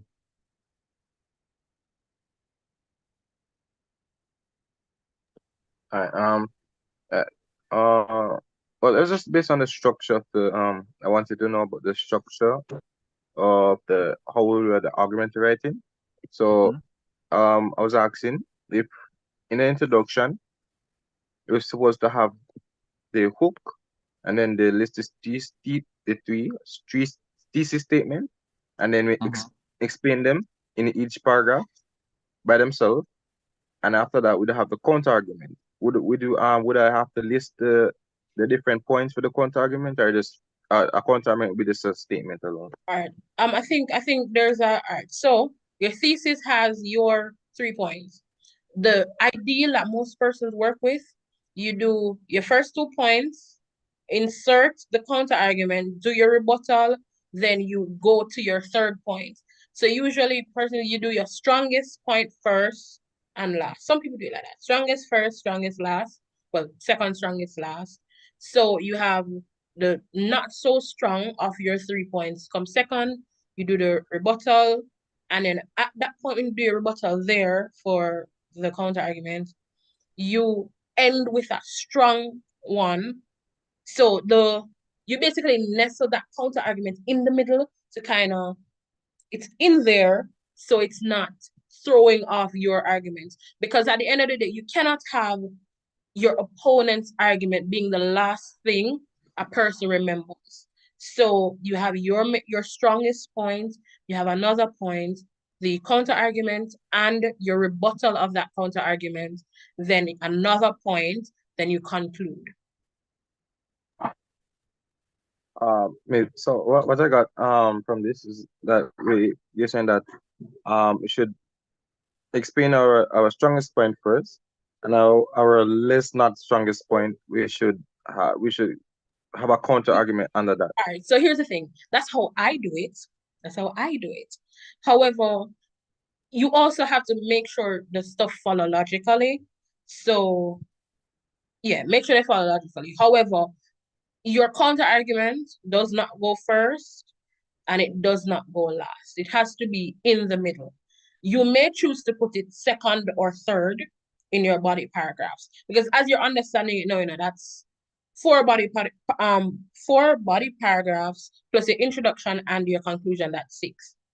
So you may choose to put it as your third or fourth paragraphs, which is second or third body paragraph, but you don't put it first, you don't put it last. Okay. So just be in between the points, basically. Yeah, so between the points in a paragraph of its own. So that paragraph there should include, so the opening sentence would be the counter argument to your point, and then you transition to however, whatever, and you wrap up that paragraph. So that's a paragraph.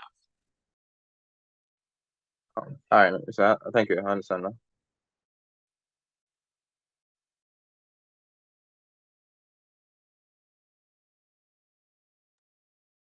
All right. Let's see if we can just get a few of the chat in. All right. Brittany says the Ministry of Education and Youth's motto in it. Oh, this one directed to me. But the Ministry of Education and Youth motto is every child must learn, every child will learn. With this being said, with this being the main goal, I strongly disagree that all schools should make provisions for. Hold on. I strongly disagree that all schools should make provisions for students who have disabilities of any kind. Allowing students who have disabilities in a regular school setting will force all children to move at one pace, which will put other students who learn at a faster pace at as a disadvantage. There are many established institutions such. All right, hold on. Something happened. Oh, what's going on? Okay. Where am I? There are many established institutions such as School for the Hope and Jamaica Special Education Institutions to ensure that students with disabilities have access to education. Therefore, the school should not move in reverse of this project, but instead focus on other pressing matters. Lastly, the school will have to plan for an increased cost for expenditure, as there will be a need for special materials in order to accommodate students who have disabilities. Alrighty, Brittany. A few things here. A few things here. Not the best hook. And I'm gonna tell you why.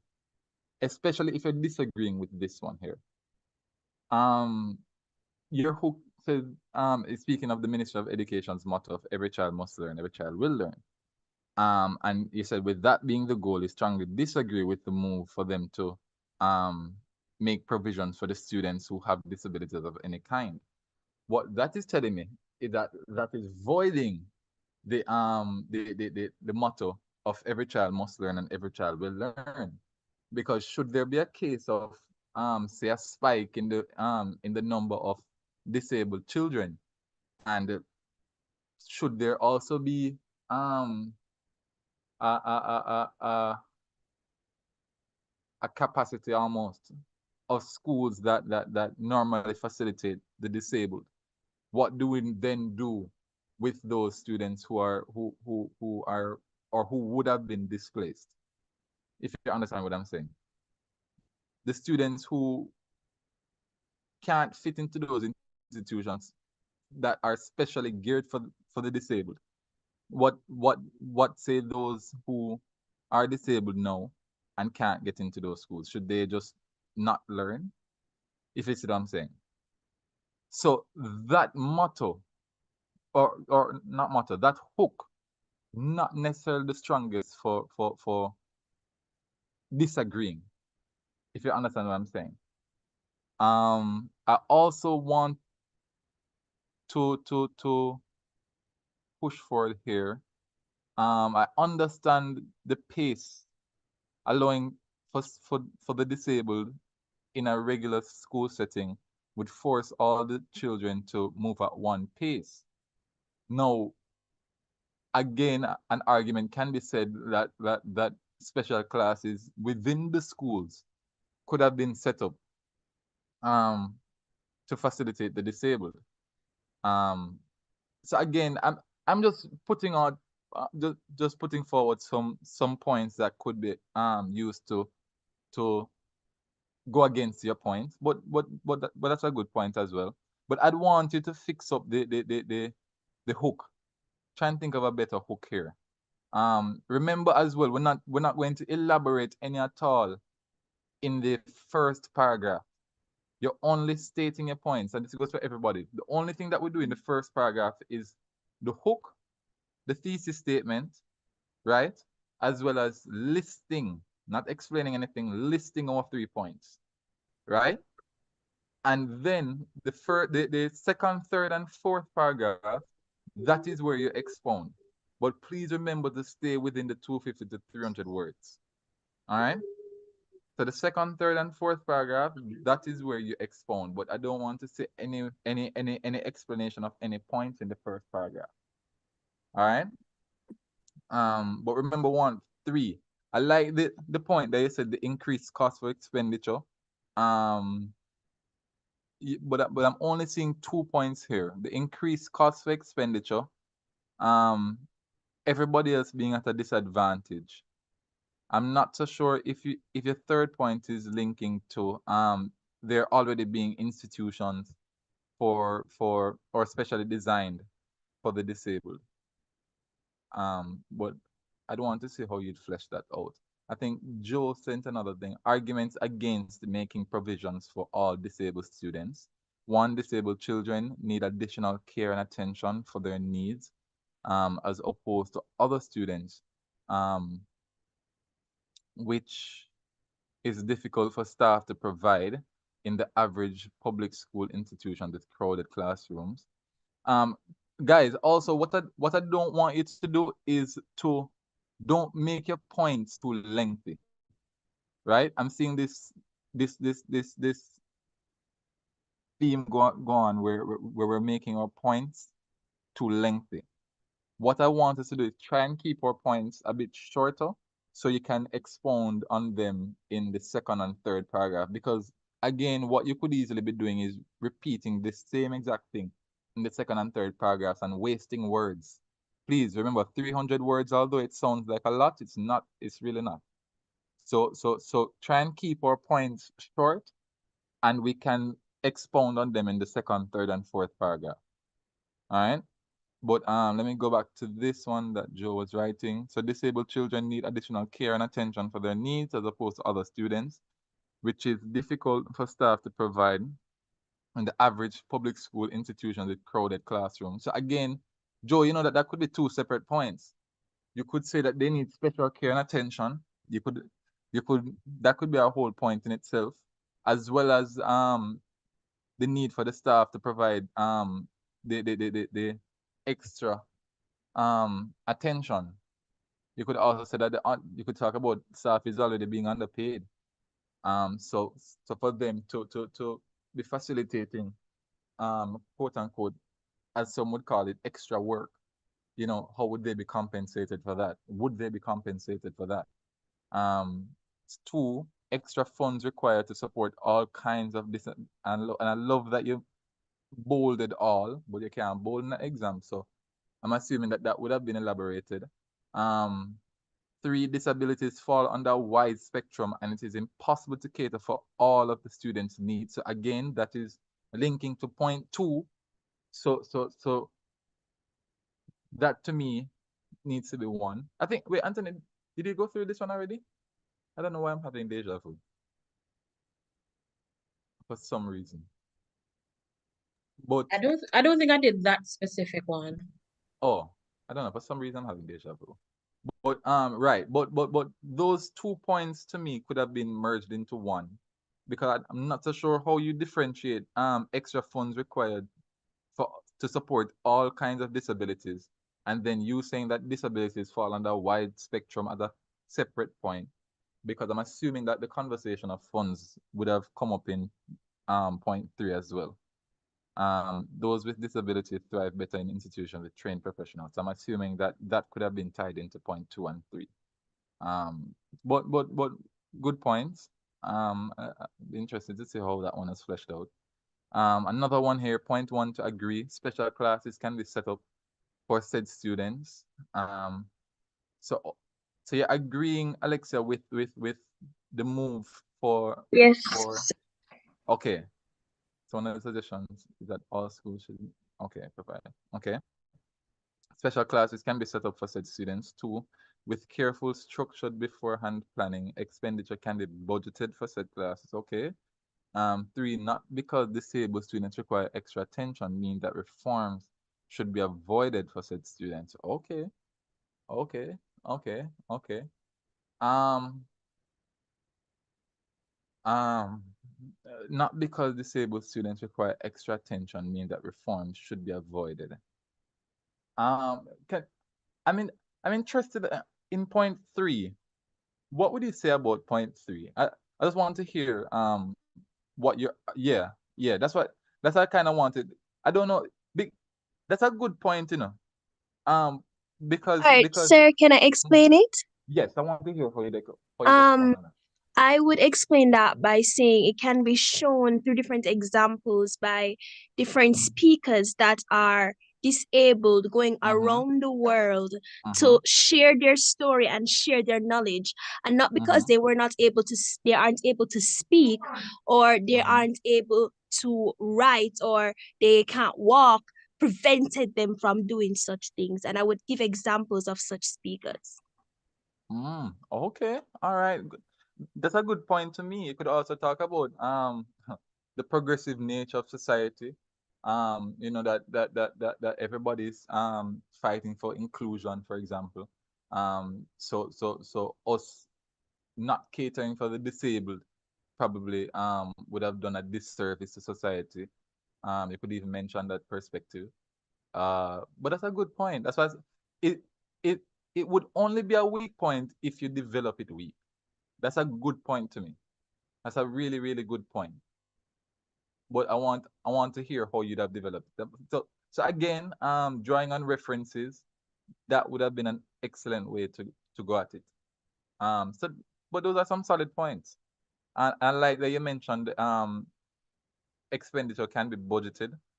Um, Point one, special classes can be set up for said students. Um, I'd like to hear how that one would be fleshed out as well. But that's a good point. Good points. Good point. Um, Mm-hmm. I would say that as we're speaking about we can have different classes within the school set up for disabled students. Mm-hmm. I wouldn't think of merging them with students that aren't disabled because that would slow down pace. However, we could set up classes within the school Mm-hmm. for those students. Okay. Okay. Um, that would also then have to. So again, that point I would have. So what we can also do, guys, is with one of the 3 points that we mentioned, we can pick for that one to be a counter argument. I think Ariana was asking, wait, is it 3 points, then the counter argument, or is it the counter argument, or is the counter argument the third point? That's what I'm saying. You I think have the liberty to choose your counter argument. What I would do, the point that I would want to counter argue would have been my third point. So I would have structured it in a way that I know that I want to argue that this point is heavily argued. So I would save that for my third point. Right? Um for the case of Alexia, point one would have been my counter argument, because you could have mentioned the whole teachers to train the disabled students, you know, that a lot of them would have not only required further education as to how to deal with the disabled students, but the topic of compensation would have come into play. Where would they get extra money from? But you could also counter argue that there have been many government agencies, and not only government agencies, but international agents who would have supported this move. What the United Nations, I think, would have supported the move. You know, if we really, really, truly want to go ahead with it, we could ask the government for assistance. I'm almost sure that they could have provided some. So again, it is a suggestion that you could put out, that many argue that, you know, where are we going to find the funds to assist in the special classes? We could seek it from not only internal but external agents as well. Right. So did I miss any points? Oh, Maxine said not all schools would be able to afford provision for the disabled students, allowing for a sense of unfairness for students attending schools which can't afford to provide for these provisions. All right. I'm assuming you're going against. I hope I answered everyone. I hope I did. Right. Okay. All right. So are we all clear on? I think that might be it for. So any questions? Any questions? Any further questions before we? I think that's. Or are we all clear? Are we all ready for the exam? Or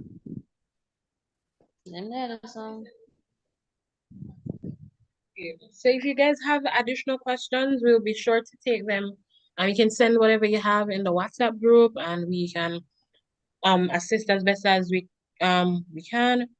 I'll be sure to share the documents. Also, for persons who would like to join New Jamaica Foundation for some other sessions, I'll just share some of the dates, and you can take notes if you've not already been aware. So CSEC Geography is on May 10th. May 11th, there's CSEC Math, as well as Economics. On the 12th, there is Caribbean History and Spanish, as well as Biology. On the 18th, there is Physics and Human Social Biology. On the 19th, that's Spanish, as well as Principles of Business. On the 25th, there's Economics. 26th, Biology, Paper 1. By this point, we'll be going into the Paper 1s. Human Social Biology on the 26th as well. And on the 31st, Geography Paper 1. 1st of June, Physics Paper 1. Math Paper 1. On the 2nd, there is Caribbean History, English Paper 1. So Paper 1 for our English session is on June 2. Yeah, so that's basically all the CSEC subjects that we have and that are upcoming. So you can be sure to look out for those, whether via Zoom, or you can join us on YouTube. Let me check before we close off. Let me check if there are any questions on YouTube that we want to address before we end.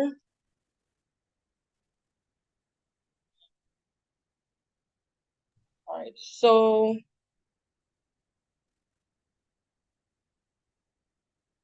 okay, so somebody was asking about sociology. Sociology, that's CAPE. Okay, give me a second, let me find it. Sociology Unit 2 is on May 11. That's for paper 2. And paper 1 on May 19. Not seeing unit 1, but I can check and let you guys know. So those are coming up as well. You can stay tuned to the space and you'll get additional information. So the link to the WhatsApp chat has been shared. And once you join, you'll get all the other documents. So thanks for coming, guys. If there are no more questions, I think we can conclude what I think was a successful session. Be sure to share your reviews if you have any, and we'll take in consideration. See you guys on the 2nd of June.